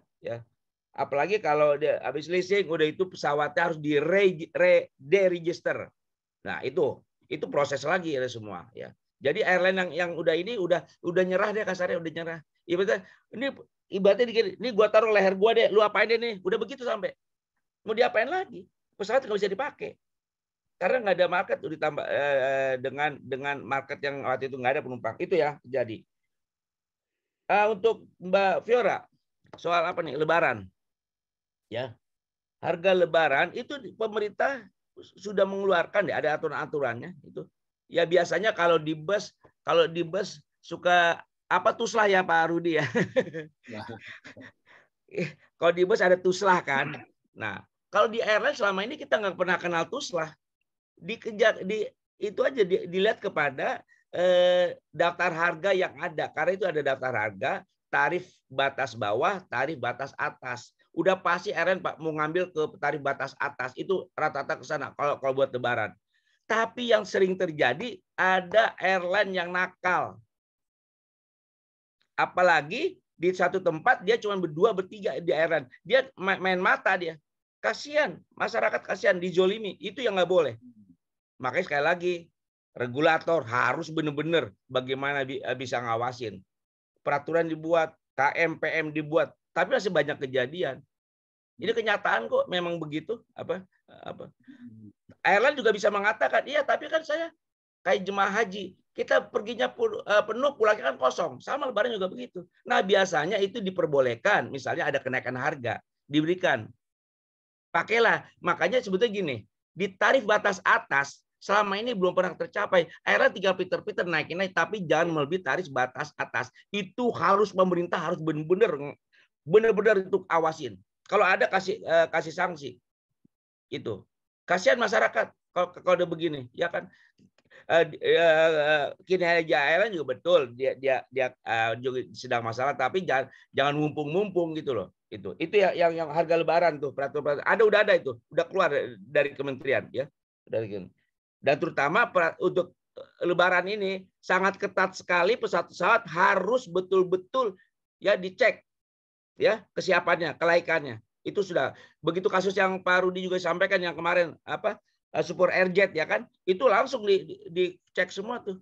Itu teman-teman kerjaan yang dari PMI, Principal Maintenance Inspector. Nah, dia harus periksa itu semua. Ya, harus itu kenapa demikian? Itu pesawatnya relatif baru kan misalnya. Oke. Nabila, Southwest Airlines ini udah puluhan tahun. Southwest Airlines itu punya harga tiket bersaingnya dengan bus antar kota di Amerika. Ya. Antar kota di Amerika dia ngelawan itu. Bisa lebih murah malah. Contoh seperti itu. Kita di sini kejadian tahun 2002 Lion Air terbang Jakarta Medan sama seperti kita naik bus ke Medan, harganya sama. Itu kejadian sehingga bus-bus pada mogok, bangkrut, warung-warung sepanjang jalan Sumatera nggak ada yang datang makan sampai demo gitu. Itu memang kejadian. Tapi memang Southwest memang dia Southwest gini, dia udah betul-betul LCC, low cost carrier betul. Dan dia sudah jalankan itu. Nggak tahu di sini ya low cost carrier kan ada Lion, ada Citylink, ya ada Wings dan Super Airjet. Ya. Sriwijaya masih medium namanya dan lain-lain. Jadi apa bisa itu memang beberapa airline baik yang niru kok. Bagaimana Southwest dari mulai kita lihat sejak mulai muncul nggak sibuk dengan seragam-seragam yang mahal. Kalau sekarang bahasanya hedon ya, pamer-pamer itu enggak, seragam biasa-biasa aja, sangat sederhana. Jadi betul-betul dia kosnya murah ya. Itu Southwest memang. Jadi memang banyak kita belajar dari Southwest dulu. Karena dia udah lebih dulu. Sebelum muncul kata LCC di Indonesia dia udah duluan. Kira-kira begitu, Namila, Fiora, Lutfi ya. Oke. Saya balikin dulu kepada Pak Wendy. Terima kasih Pak. Yang ngatur trafiknya. Ngatur trafik. Ini itu Bu Yudi tuh Pak Wendy. Silakan Bu Yudi Sari. Terima kasih Pak Wendy dan Pak Indra yang sangat appreciate gitu. Saya benar. Mungkin pertanyaan saya tuh dari dulu Pak, pengen banget saya tahu. Saya kan kalau ada rapat pernah nanya gitu ya ke airline asing ya. Terkait harga, tadi dilanjutkan pertanyaan dari Taruna-Taruni tadi. Bagaimana Pak harga tiket pesawat dari, biasanya kan kita ditetapkan oleh pemerintah, Bapak nih ya, udah out of the box as a director. Bapak apa sepakat pemerintah menentukan harga atas, harga bawah, kenapa tidak maskapai itu diberi keleluasaan? Kan as a business Pak. Kita juga, saya pikir di harga atas, harga bawah, pemerintah kan dia udah tahu kenapa sih kasih apakah low cost apa enggak, kan dia tahu yang pemerintah tetapkan yaitu pajak, apakah pajak spare part, pajak angkasa pura, pajak landing, ini kan semua pasti udah dihitung oleh airline ya. Jadi pendapat Bapak bagaimana Pak? Pemerintah mempengaruhi harga tiket pesawat karena di asing, saya dengar Pak, saya dengar itu mereka sendiri yang menentukan karena mereka udah memanfaatkan teknologi. Bisa dihitung semua dengan teknologi, Pak. Itu aja, Pak. Saya pengen, Pak. Penasaran. Terima kasih, Pak. Oke. Saya sependapat dengan Bu Yudi. Jadi Ito Yudi begini nih masalahnya. Ya. Kan? Yang tadi saya mengatakan, saya nggak setuju kalau batas bawah, saya nggak setuju. Biarin aja. Oke. Setuju, betul. Saya nggak setuju ada batas bawah, nggak usah. Sama betul. Seperti YLKI. Karena apa? Itu artinya itu diatur oleh pemerintah, nggak perlu. Pemerintah, betul. Ingat nggak? waktu zamannya Menteri Perhubungannya Van Danu. Iya. Kita airline dikumpulin tuh. Masih ada Sempati, masih semua dikumpulin. Lu jual nggak boleh di bawah ini, di bawah ini. Yang jual di bawah sekian kita beri sanksi, kita denda, bayar sekian-sekian. Kita mengangguk-angguk aja di ruangan rapat. Oke. Begitu di luar, hukum pasar berlaku. Masing-masing mempunyai juga adalah pelayanannya kan beda-beda pelayanan. Bahasa gampangnya bahasa orang Medan. Ada duit, ada barang, Bung. Itu aja kira-kira. Tapi itu yang untuk batas bawah. Nah, sekarang kalau batas atas. Nah, batas atas, kalau saya dalam kondisi Indonesia kayak begini, lain di Amerika di mana mereka sudah benar-benar pasar bebas. Di kita masih ada rute-rute yang hanya 20.000, apalagi 20.000 misalnya Lion bersama-sama dengan Super Airjet. Ya dia main senaknya itu harga, kasihan masyarakat. Nah, itu perlu. Kalau batas atas perlu oleh pemerintah diawasin. Itu sampai pada suatu saat, kalau saat udah betul-betul tumbuh market, airline juga tumbuh, bersaing bebas, bagus. Lepas aja semua. Saya nggak setuju ada penetapan. Kita harus belajar bagaimana kita bersaing dengan bebas, tapi dengan perhitungan masing-masing gitu loh. Tapi khusus batas atas hati-hati memang. Karena sekarang kondisinya, karena tadi saya laporkan tuh, yang dari Papua. Bagaimana Pak? Dia ada berapa? Pak dia cuma satu Pak airline-nya Pak. Waduh, digetok dia sekian berjuta katanya. Waduh.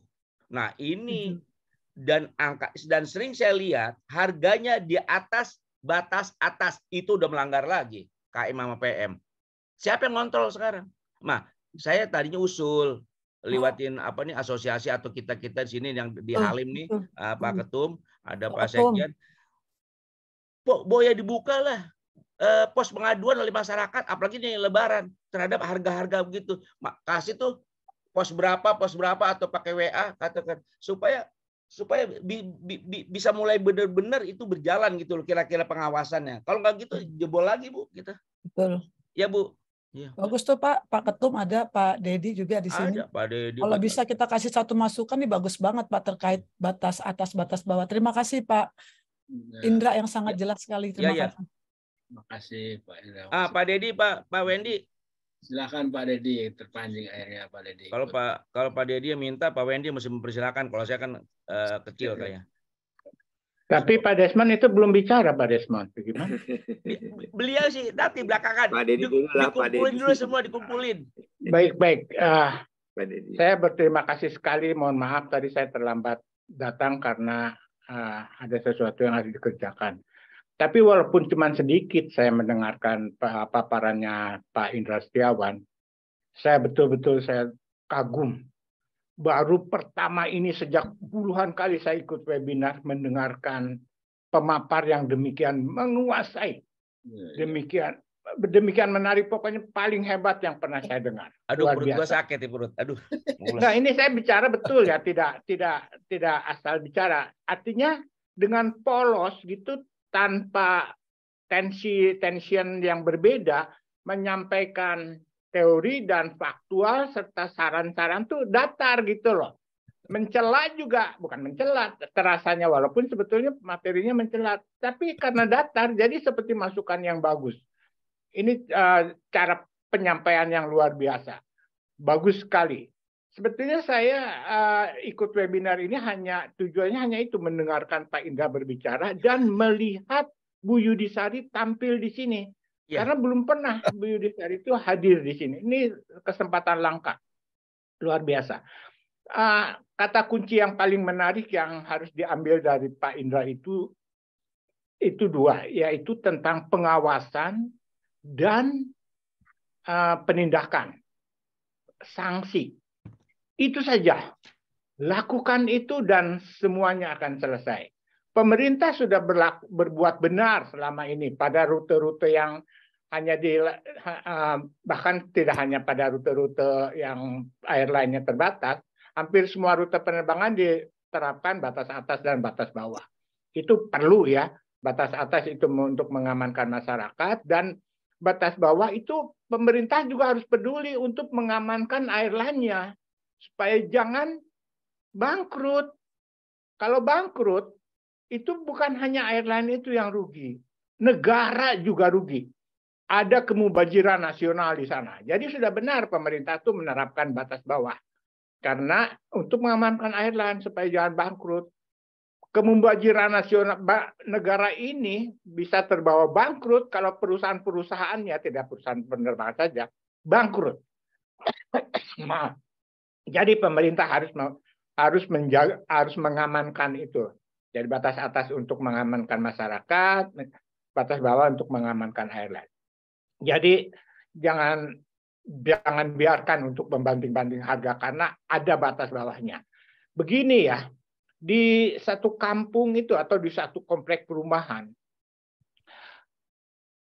ada Indomart tidak satu. Indomart itu bisa puluhan di situ, tumbuh lagi setiap 10 meter. Dulu ada peraturan bahwa Indomart boleh dibangun sejarak berapa gitu loh. Tapi sekarang enggak tuh. Berapa kilo? 5 kilometer. 5 kilo. Tapi sekarang enggak. Sekarang 5 bersebelahan meter. Pun, iya, bersebelahan pun bisa. Enggak masalah. Kenapa? Kuncinya apa? Harga. Harganya tuh mereka sama di seluruh dunia. Harga Indomart itu. Yang membedakan itu hanya servisnya, hanya pelayanan. Nah, seperti di Wi-Fi. Ini saya di Indomart nih, Wi-Fi. Itu pelayanan dari Indomart. Luar biasa. Jadi nggak masalah. Kalau ada kesan sekarang bermunculan airline, biarin aja.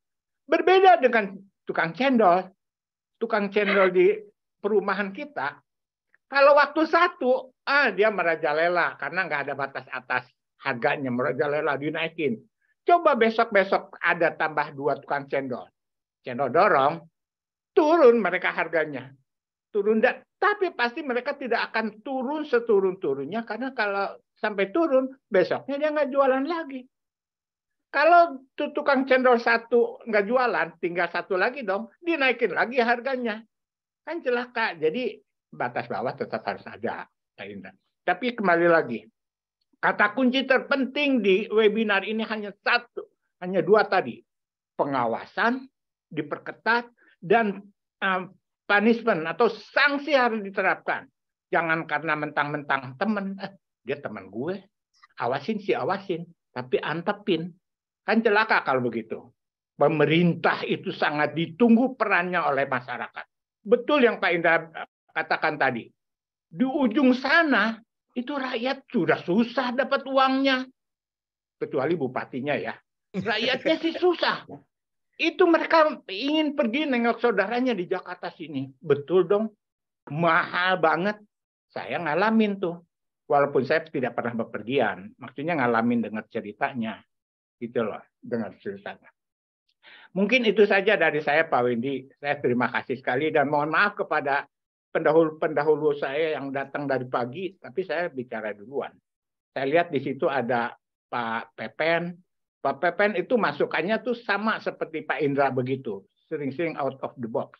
Sama seperti Pak Desmond yang tidak terpikirkan sama orang, diomongin sama beliau. Ini rata-rata yang hadir di sini, ini materi pembicaraannya akan bagus-bagus. Jadi layak untuk didengarkan. Pak Wendy, terima kasih atas kesempatannya. Terima kasih Pak Dedi. Itu tadi kata Pak Dedi, itu Pak Indra adalah pembicara yang terbaik yang lagi, Pak. Ada Pak Indra. Ya. Pak Pepen kita dengarkan, Pak. Pak Dedi juga kata Pak Indra ini adalah peserta yang komentarnya terhebat yang pernah dia dengar selama ini. Ini udah jadi punten Kang Dedi, you bilang itu di kampungnya udah Desmond mana ada Indomaret emang nggak ada Alfamart ya? Nggak ada. Oke, silakan lanjut. Silakan. Pak Pepen, dengar. Silakan. Boleh jawab dulu atau langsung Pak Pepen dulu ya? Silakan Pak Pepen. Ayo Pak. Baik, terima kasih. Terima kasih nih ke Pak Dedi ini. Jadi tertarik juga saya untuk bicara. Assalamualaikum warahmatullahi wabarakatuh. Waalaikumsalam.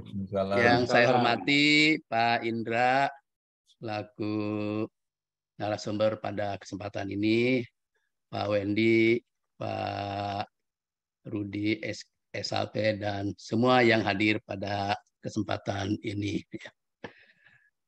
ada dua hal yang ingin mendapatkan penjelasan dari narasumber. Namun sebelumnya saya ingin mengomentari tentang bandara internasional yang tadi disampaikan oleh Bu Yudisari. Pertama, bahwa sekarang ini sudah ada upaya bahwa bandara internasional ini mulai dikurangi. Ya, yang tadinya banyak sekarang sudah mulai dikurangi. Saya kurang tahu persis berapa yang menjadinya, ya kalau tak salah menjadi 15 saja. Kemudian tadi juga dikatakan sebaiknya kalau memang bandara itu diperlukan untuk internasional seperti untuk kepentingan haji dan umroh, ya buatkan aja bandara itu sebagai bandara internasional yang sifatnya sementara. Nah, itu juga sangat setuju. Dan ini akan dilakukan di bulan Mei nanti. Di bulan Mei ada event KTT ASEAN yang diselenggarakan di Labuan Bajo. Labuan Bajo ini sekarang bukan bandara internasional. Tapi karena tamu-tamunya itu, delegasi-delegasinya itu dari luar, dan dia terbang langsung ke Labuan Bajo, maka Labuan Bajo nanti pada event tersebut menjadi bandara internasional. Yang waktunya nanti akan ditentukan. Apakah 1 minggu sebelum dan 1 minggu sesudahnya, atau bagaimana sesuai dengan kebutuhan. Tapi yang disarankan oleh kita bahwa kalau event itu sudah selesai, segera dicabut. Segera diselesaikan. Tidak ada lagi, tidak melayani lagi bandara internasional. Jangan sampai nanti ada tuntutan dari masyarakat sana supaya bandara Labuan Bajo tetap dipertahankan sebagai bandara internasional. Itu yang bisa disarankan dari kami, dari Inspektorat Jenderal. Itu tentang bandara internasional. Yang kedua tadi bahwa tentang tarif. Mengapa pada waktu peak season itu banyak tarif-tarif yang tidak seperti hari-hari biasa? Nah, ini pengawasan terhadap tarif ini setiap saat Pak dilakukan oleh pemerintah, dalam hal ini oleh otoritas bandar udara dan oleh UPU itu sendiri. Hanya masalahnya mungkin sekarang bagaimana pengawasan itu supaya efektif. Efektifnya apa? Bahwa ketika ada misalnya airline yang tidak atau yang melanggar terhadap tarif itu, bagaimana gitu. Jangan sampai sudah ketahuan ada ini tapi tindak lanjutnya tidak ada. Itulah pentingnya bahwa tindak lanjut terhadap hasil pengawasan itu harus efektif. Dengan cara bagaimana? Mungkin nanti akan kita dorong bahwa kepada Direktorat Jenderal Perhubungan Udara untuk memberikan secara bagaimana efektivitas terhadap pelanggaran tersebut. Kemudian berikutnya Pak Indra, di Jawa, di Pulau Jawa ini saat ini diantaranya ada 3 bandara kecil. Yang pertama Bandara Ngeloram di Blora. Yang kedua Bandara Jenderal Besar Sudirman di Purbalingga. Dan yang ketiga Bandara Wiryadinata di Tasikmalaya. Nah, yang ketiga ini kayaknya enklave sipil ini, ya. Nah, pada saat ini ketiga bandara itu sedang direvitalisasi. Artinya dikucurkan anggaran untuk menambah. Hanya masalahnya bandara ini sampai sekarang ini tidak melayani, belum melayani, terutama karena ada COVID tadi. Nah, sekarang ada upaya nih, upaya optimalisasi terhadap ketiga bandara itu. Banyak yang diusulkan usul-usul untuk optimalisasi. Di antaranya pertama bahwa karena ada undang-undang tentang BUMN, maka BUMN bisa saja memerintahkan kepada perusahaan penerbangan BUMN untuk ditugaskan. Jadi penugasan. Pertanyaannya, kalau misalnya BUMN dilakukan penugasan terhadap pelayanan bandara, terhadap ya penerbangan kepada bandara yang secara komersial itu tidak menguntungkan, kira-kira bagaimana gitu? Yang menurut saya gitu ya, Kalau ada BUMN yang berikan penugasan, dia akan tertarik. Mau dia. Karena semua biaya-biaya pasti akan ditutupi. Yang jadi masalahnya, biaya-biaya yang tidak berkaitan langsung dengan penugasan juga dimasukkan gitu. Sehingga kalau suatu saat misalnya perusahaan itu tidak untung besar, dia akan mengelak karena kami melakukan penugasan gitu ya. Nah, hal yang ini mungkin saya ingin mendapatkan penjelasan dari Pak Indra. Kemudian yang keduanya ada juga usulan agar Poltek Curug dan Banyuwangi terhadap siswanya untuk melakukan terbang cross country, ya penerbangan jarak jauh gitu ya. Pertanyaannya, jika dilakukan terbang cross country terhadap 3 bandara tersebut, dilihat dari aspek keselamatan, karena mungkin jalur di Jawa kan termasuk jalur yang agak padat itu. Memungkinkan nggak gitu? Terhadap keselamatan, bisa dijamin nggak keselamatan terhadap lalu lintas atau traffic airline itu jika cross country itu dilakukan dan ditingkatkan dari yang sebelumnya? Kemudian ada juga usulan, ada juga usulan bahwa bandara itu dibuatkan sebagai bandara untuk pelayanan kargo. Kira-kira karena panjangnya sekitar 1.600-an. Berarti pesawat itu paling besar sejenis ATR. Apakah dengan sebesar itu gitu, kemudian bandara itu melayani kargo, menguntungkan nggak pelayanan kargo? Atau paling tidak, bagaimana biaya terhadap tarif atau angkutan kargo itu dengan menggunakan pesawat kecil? Dan yang terakhir, kalau misalnya di bandara tersebut kita bangun industri MRO atau industri perawatan pesawat terbang, terutama pesawat-pesawat yang kecil. Kira-kira gitu ya, kira-kira ada nggak peminatnya bagi airline yang memiliki pesawat kecil untuk melakukan perawatan di bandara tersebut dengan catatan tarifnya ya bersainglah dengan MRO di tempat yang lainnya. Saya kira itu Pak Indra, Pak Wendy. Terima kasih. Wassalamualaikum warahmatullahi wabarakatuh. Pak Wendy, saya jawab ya. Ya. Oke. Jadi Pak Wendy tadi malah ada jadi 1, 2, 3, ada 5 nih Pak. Ya. Yang mulai dulu ya, yang tadi berkaitan dengan tadi masalah pengawasan. Kita dari sisi airline Pak, berkaitan tadi Pak Pepen menyampaikan bahwa pengawasan itu di bandara bandar udara, bandar udara, terus melihat pengawasan masalah peak season pada hal tarif.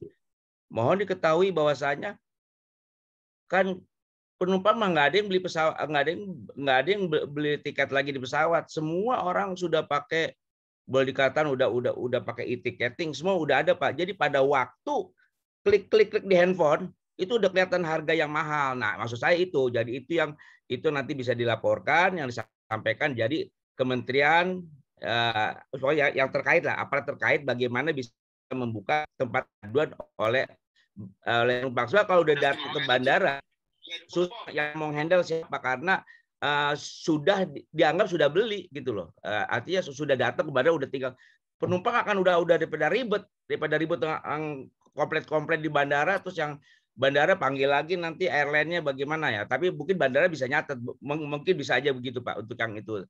Tetapi seharusnya adalah yang saya maksud tadi sini adalah bagaimana kementerian itu dengan sistem, apalagi sekarang udah banyak sekali sistem bisa digunakan ya kan. Para calon penumpang pada waktu pesan tiket, pada waktu bikin booking, e-ticketing semua udah bisa komplit mengenai harga tiket. Kayak gitu Pak PP nanti jadi ini kan ya. Bos saya setuju, bosnya pengawasan betul. Bagaimana? Apalagi peak season seenaknya aja mereka itu. Kemudian ini sama nih, yang nomor 2 masalah di Blora, di Sudirman, di Tasikmalaya itu kemudian ada penugasan. Saya ingat Pak tahun 80-an Pak. Kita terbang ke Ambon pakai Fokker 28. Pemerintah sana lagi gaya-gayanya perpanjang bandara. Jadi bisa untuk DC-9. Garuda dipaksa terbang pakai DC-9. Saya udah bilang, tapi saya waktu itu masih anak kecil lah, masih anak kecil, bikin usulan ke direksi. Ini nggak bisa kayak begini. Kita coba deh, betul. Baru dipakai berapa bulan, kita balik lagi ke F28. Saya mau nanggung, saya bilang. Mau nanggung pemerintah. Kerugian kita. Karena dengan DC 9, marketnya tidak masuk ke situ dengan 9. Dia hanya bisa buat F28.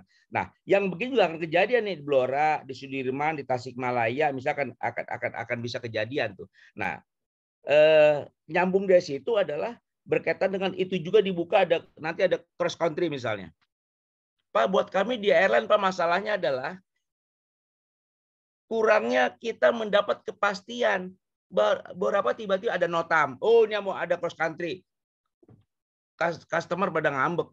Gimana sih itu? Nah, jadi schedule kita, artinya schedule kita tidak bisa konsisten gara-gara ada cross country. Nah, ini harus diperhatikan. Jadi pokoknya gini deh, arti itu bisa dicari sebetulnya di solusinya. Duduklah bersama-sama itu. Ada itu semua pihak yang berkepentingan cross country apa dinyatakan pada itu tentu. Jadi dari awal-awal itu sudah disampaikan. Tetapi benar buat kita airline jadi susah kita mau jualan, nyebutin tanggal apa harga, tiba-tiba seminggu sebelumnya ada notam bahwasanya itu ada cross country, kacau kita dengan para penumpang. Sementara penumpang kan sekarang gini Pak, sudah ada yang beli dari sejak 2 minggu, 3 minggu. Karena apa? Airline itu sekarang memberlakukan biar cepat dapat cash flow, harga makin jauh lebih murah Pak, makin dekat dia mahalin. Nah, itu udah fenomena, itu udah biasa di dunia airline begitu. Jadi ini perlu diperhatikan nanti. Tapi ya sama-sama lah kita bicara kepentingan antara kepentingan perusahaan dan juga kepentingan negara nantinya. Kemudian untuk penugasan kargo, ini contoh nih. KJT, Kertajati, jalan kan nih? Semua pada mikir, itu semua buat umroh, buat haji semua gitu. Airline masih ini apa? Tapi begini, dulu kita udah bikin tim, diskusi dengan dengan Pak Ketum, dengan Pak Dirjen, Pak Sekjen, Pak Dedi, dengan Pak Desmond semua. Kita kan kalau untuk Kerjati paling nggak 2 syarat gitu untuk itu bisa dipenuhi diisi. Pertama jelas aksesnya jalan tolnya, kedua kusen tutup. Kalau nggak tutup percuma ntar. Tapi apa bisa begitu loh. Karena kita ditantang oleh Gubernur Jawa Barat memang pada ITL Trisakti. Apakah Kertajati bisa diselamatkan wisata? Bisa, tapi ada syaratnya. Nah, sekarang tinggal kepada pemangku dan para yang berwenang itu untuk berkaitan dengan untuk kargo. Bisa aja Pak. Buat kita airline ada gula, ada semut, nggak usah khawatir. Ada gula, ada semut, ada kargo, ada apa? Kita jalan, kita terbang gitu kan. Ya, kita itu normal lah. Pada waktu buka pertama ya kan nggak mungkin langsung untung gitu loh. Tapi kan kita bisa memulai market duluan, kita bisa ambil. Tinggal kita mikir ntar kargo jenis apa di sana yang kita bisa angkut nantinya. Apalagi pesawat kecil. Kalau masih pesawat kecil, ATR misalnya berapa jam dia bisa terbang? Dari situ nyampenya kemana gitu loh. Mungkin masih hope gitu loh. Mungkin terbang 1 jam setengah terus demikian lagi. Bisa mahal buat airline. Kira-kira begitu. Tapi itu semua juga ada konsekuensi.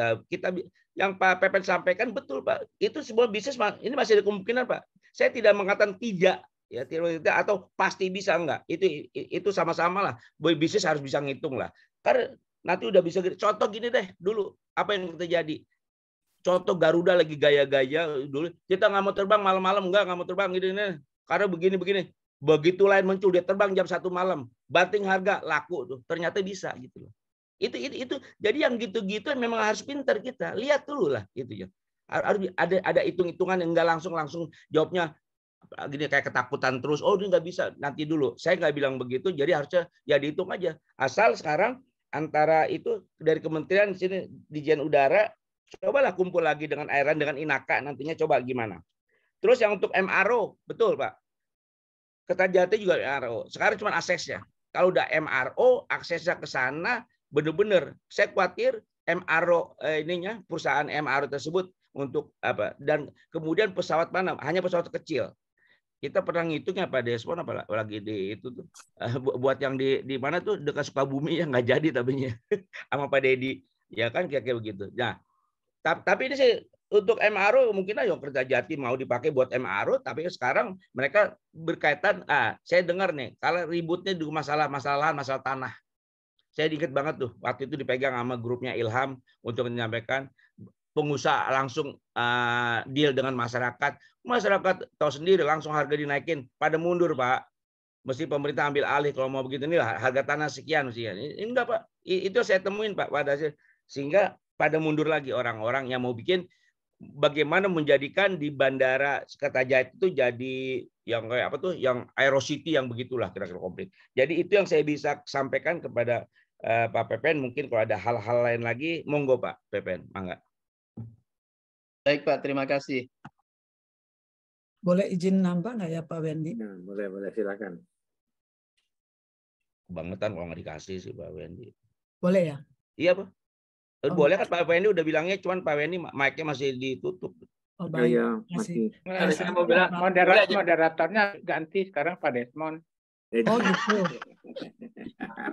Gimana Pak? Gimana? Boleh Pak Boleh Desmond. nggak nambah katanya? Oh nambah, ya tambah ya. Oke, silakan. Tambo Cie boleh Pak Desmond Tambo Ya, Cie. boleh. Ya, silakan. Nah, tadi menambahkan aja yang Pak Indra juga yang disampaikan oleh Pak Pepen terkait penerbangan latih ya untuk taruna gitu ya. Kalau saya menyampaikan apapun ini kalau instruksi ya harusnya kadang-kadang dibuat bisa gitu Pak Pepen ya. Tapi itu semua itu bisa kita lihat jam terbangnya. Pengalaman saya waktu bangun Banyuwangi Pak. Yang sekarang Menteri aparat ASN, Menteri Informasi itu Bu Yudi gini ya, dipaksa saya Pak. Akhirnya banyak lah Pak penerbangan latih di Banyuwangi. Masuknya Garuda saya dimarah-marahin, kamu jangan banyak. Ini true story gitu. Waktu dia nggak ada penerbangan Banyuwangi nggak rame, pesawat latih kami Pak full, dia seneng kan? Waktu Garuda masuk karena terganggu suruh dikurangi. Jadi maksud saya gini Pak Pepen, waktu 3 bandara ini dibangun, kebetulan saya ke Wirahadikusuma, mungkin saya pertama pakai motor sama Pak Agus, ngedrone bagaimana semua tuh kami ikut gitu ya. Jadi bisa aja itu ada rumusannya kok gitu. Apalagi sekarang kalau terkait hal-hal apa, saya sekarang kalau apa-apa ke AI aja Pak, artificial intelligence. Saya nanya kalau mau apa-apa. Sekarang kita belajar kan gampang gitu. Jadi untuk penerbangan internasional tadi, berarti ini omongan saya 10 tahun yang lalu Pak, cuman nggak laku gitu Pak. Pakai kertas ya udah alhamdulillah gitu. Kalau akhirnya ada juga akan merubah gitu. Mungkin ada lagi Pak bandara ya yang panjang, yang luar biasa gitu ya, biak gitu Pak. Pernah nggak dibahas gitu terkait biak? Biak itu sebenarnya kenapa nggak dibuat potensi gitu? Terkait yang tadi Bapak lihat MRO, kita lihat aja blueprint-nya. Di MRO yang saya kemarin gambar ada nggak gitu? Karena itu Pak yang saya bilang suddenly program itulah yang membuat yang mengambil di bawah gini yang kasihan Pak kalau ada suddenly tiba-tiba gitu bangun ini. Karena sesuatu dan lain hal kekhawatiran, bisa nggak akhirnya taruna terbang? Ya bisa aja. Kenapa itu? Sorry Pak Pepen. Kenapa mau dibuat itu? Supaya kalau diperiksa, udah ada penerbangan dan lumayan banyak. Apalagi taruna ya, pesawat kita bagus. Nah, kalau memang kita mau buat, kalau latih mungkin nggak ya, kayak Banyuwangi aja kita udah nggak kuat ya, minta dikurangi waktu itu ya. Jadi mungkin kalau benar-benar komit gitu ya kasihlah, jangan komit setahun 2 tahun gitu kan, tolong buat planning, ini bisa dipakai sampai sekian tahun. Dan mungkin Pak Pepen mungkin masih di situ ya, kita dulu bangun Banyuwangi Pak, udah jadi Pak, bayangan saya BLU Pak, tiba-tiba diserahkan ke Angkasa Pura, terus terang Pak, saya tuh nangisnya di rumah Pak. Makasih Pak. Ya. Ya Pak. Pak Wendy. Ya. Itu tadi kan Bu Yudi ngasih tanggapan, mungkin itu tidak perlu itu lagi. Saya cuma gini, ada nulis ini chat nih Pak Naufal ya. Aduh Pak Naufal nggak ada ya. Yang berkaitan dengan harga tiket masa modal split sama BUMN itu lebih murah daripada kereta api. Nggak mungkin lah. Kereta api bagaimana juga ekonomis of skill-nya, skala ekonomisnya selalu lebih baik daripada pesawat terbang. Nggak mungkin harga tiket pesawat terbang bisa lebih murah dari harga tiketnya kereta api. Saya belum nemuin nih. Nggak tahu Kereta api mahal loh, Pak. kenapa. Iya, tapi ada kelas-kelasnya, ada juga ada kelasnya tuh. Coba Ya, yang maksud biasa saya ekonomi. nggak enaknya kalau kita ke di Eropa, Pak. Misalnya saya mau ke Jakarta Cirebon, Pak. Iya. Pengen pakai yang coba yang itu. Ya. Harganya 1.350.000. Perasa saya yang naik yang 206.000 aja, 260. Iya, iya. Nah, kenapa nggak bisa dibuat kayak pesawat gitu, Pak, ya, kereta api? Modal split ya. Iya, nggak jadi saya pengen gitu naik kereta api yang apa panorama. Nggak berani lah ke Cirebon 1,5 juta. Ya iya, kalau itu ya kan belinya beli kayak kita 30%-nya kita beli tempat, 30%-nya beli kebanggaannya itu, terus beli 30%-nya lagi bisa buat selfie, kirim-kirim hedon kemana-mana. Nah itu mahalnya di situ, Bu. Kalau airline kan enggak, Pak. Ya. Baik. Ayo sekarang Pak ininya pamungkasnya udah Desmond ini biasanya gitu kan, nanti ya udah harga unggangnya kesimpulannya bisa apa enggak, silakan Pak, udah Desmond untuk baik Pak Wendy. Saya kalau bicara transportasi udara kan ada unsur publiknya sebetulnya ya, unsur publiknya, sehingga harus ada peran pemerintah, apalagi ini kita dalam keadaan recovery ya setelah COVID, dihajar COVID, kemudian terjadi ini. Kalau dibiarkan pasar bebas, nanti pasti ada yang tidak memuaskan gitu ya hasilnya. Nggak ada yang bisa nambah 30, ada yang bisa nambah 80, dan akhirnya nanti akan lari kepada monopoli atau duopoli, dan kita juga menjadi repot. Nah mungkin pemerintah sekarang mulai berpikir ya untuk menyiapkan semacam apa ya. Zaman dulu tuh ada pendanaan melalui apa ya Pak Dedi ya, yang mendanain membeli pesawat murah dulu, yang termasuk Merpati juga. PT PAN. Apa namanya? PT PAN. PT PAN udah tutup ya? Sekarang, udah ditutup. Harusnya dihidupkan kembali sehingga kemampuan resources domestik dalam mendanain pengadaan pesawat itu bisa dilaksanakan dan bisa panjang, sehingga nggak ada lagi yang punya kekuatan 80, yang 130. Dan saya khawatir mungkin Pak Desmond, saya salah sedikit, PT PAN memang udah ditutup, tapi sekarang yang mencuci uang banyak sekali. Nah, ya itu yang kedua yang saya khawatir, yang mencuci uang, Pak. TPPU, tim tindak pidana pencucian uang.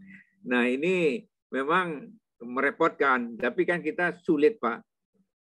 Berapa tahun itu yang Pak Mahfud bongkar gitu kan, 20 berapa tahun ya, tahun dari 2009 ya, sampai 2022 ya, 13 dan tahun. Hebatnya mereka pakai fasilitas ini untuk pengetahuan kita semua. Mereka pakai fasilitas kripto namanya. Ya, itu gitu. Nah, transaksi on the sky, nggak terlacak PPATK, tidak terlacak BI, itu luar biasa loh. Tiba-tiba yang ketiga crypto money, Pak ya. Ya betul itu. Kripto. Jadi menurut saya pemerintah memang harus berperan. Saya akan dilakukan kembali pada pukul 12 waktu Indonesia bagian barat. Ya. Terus yang kedua yang saya perlu pikirkan juga, kalau itu unsur publik, ya TBA sama TBB ya, tadi batas bawah itu memang rawan untuk predator, Pak. Dan yang disampaikan oleh Pak Indra tadi. Jadi itu tetap harus ada, cuman seberapa rendahnya. Nah, itu yang penting. Di margin 1, margin 2, atau margin 3.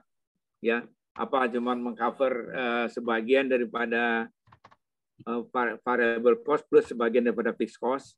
Nah, itu yang harus kita pikirkan. Mungkin saya nggak melihat TBB-nya bagaimana, tarif batas bawahnya. Kalau TBA memang harus lah ya, karena itu pengguna ya. Dan kita memang harus itu. Kemudian yang ketiga, kalau saya lihat Pak, di dalam Pak Indra tadi sampaikan yield ya.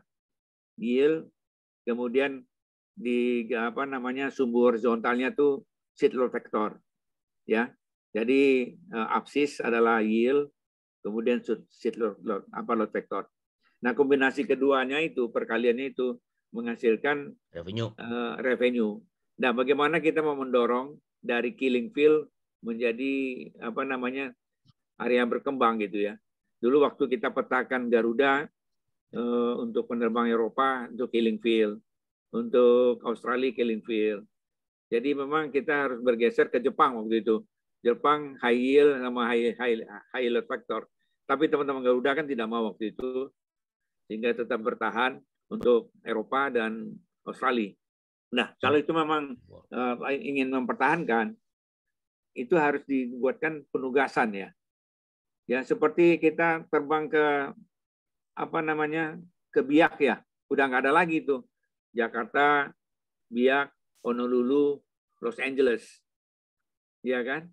Harus itu penugasan itu, karena ada suatu bandara yang nggak terpakai kan, bandara yang warisan dari Biak ya Bu Yudi ya, sebetulnya bisa saja. Betul, siap. Ya penugasan perintis, penugasan apalah internasional ya, untuk flag carrier ya. Daripada uang dibuang 5.000 triliun, ya kan? Berapa Pak Indra kira-kira? 5 triliun ya, yang disuntikan kepada Garuda. 7,5. 7,5. Nah, 7,5. Jadi mungkin lebih bagus disuntikan ke sana untuk daerah-daerah yang mau kita kembangkan. Sedangkan yang komersial silahkan dia bertempur sendiri, menggunakan kekuatan dia dan segala macam. Ya, itu Pak Indra yang saya masukin bahwa ada unsur publik yang pemerintah nggak bisa lepas tangan. Apalagi sekarang kemampuan pemerintahnya 25% daripada total kebutuhan, sehingga dia harus mendorong partisipasi swasta, namun jangan lupa pemerintah gitu. Ya, terima kasih Pak. Ya. Pak Wendy. Sebentar izin Pak Naufal, saya udah jawab chat Bapak udah saya tulis barusan Pak Naufal. Monggo silakan, hanya simpel dulu lah. Oke Pak Wendy, silakan. Silakan Pak. Terima kasih Indra. Pak Indra. Terima kasih atas jawaban chatnya. Terima kasih banyak. Terima kasih Pak Nova. Pak Indra, ini udah 2 jam juga. Tadi pertanyaan dari ininya bukan hanya pertanyaan sih, apa pernyataan dari atau masukan dari apa? Itu menjadi yang terakhir. Silakan Pak Indra. Iya, kita pengalaman tuh ya, memang cara-cara skema-skema yang begitu itu mestinya bisa dilakukan kalau memang kita secara betul-betul nih ya, ini political will betul bagaimana airline ini bisa hidup. Yang saya bilang di pertanyaan saya terakhir, di slide saya terakhir, jangan sampai ini peningkatan yang tadi turis bisnis semua tidak bisa itu dikerjakan gara-gara airline-nya juga kekurangan tempat duduk atau seat-nya gitu. Makanya harus ada ya cara-cara demikian. Kan kita belajar kemarin tuh waktu pandemi, negara-negara mana yang udah memasukkan tuh. Pak Desmond waktu itu pernah bilang negara-negara mana udah masukkan dana untuk bagaimana ngebantu airline masing-masing di negara-negara gede sekali tuh suntikannya kan gitu Pak Desmond ya. Nah, jadi itulah artinya jangan sampai nih ada momentum udah bagus nih masih meleset lagi nih. Karena masih kurang kalau kita ngelihat, apalagi tadi data pertama slide kedua aja saya tunjukkan masih susah nih airline. Bagaimana ngidupin pesawatnya udah bingung. Market ada, ngidupin pesawatnya nggak bisa gara-gara mau pinjam kemana mau apa jadi pada susah masih gitu loh. Sementara ada lagi satu tetangga kita yang tetangga bisa nambah pesawat 80 pesawat tambah gitu loh. Saya nggak tahu duitnya dari mana tuh. Ya kan? Hebat. Ya. Kira-kira begitu Pak Wendy. Kalau Pak Desmond saya nggak bisa tanggapin. Kita bisa panjang ntar ya kita ribut di Halim ntar. Sama Pak Dedi nggak bisa tanggapin. Kita boleh teruskan di darat ya. Iya. Kopi darat. Baik Pak Indra, terima kasih banyak. Terima kasih sekali Ibu Bapak juga sekalian. Kita mungkin tutup dengan ini nih. Wejangan dari Pak Rudi SAP, ketua kita. Silakan Pak Rudi SAP. Pak Wendy, Dai Rudi SAP. Dai Al-Mukarrom. Jadi udahan nih Pak ya? Ya. Jadi udahan kita Pak?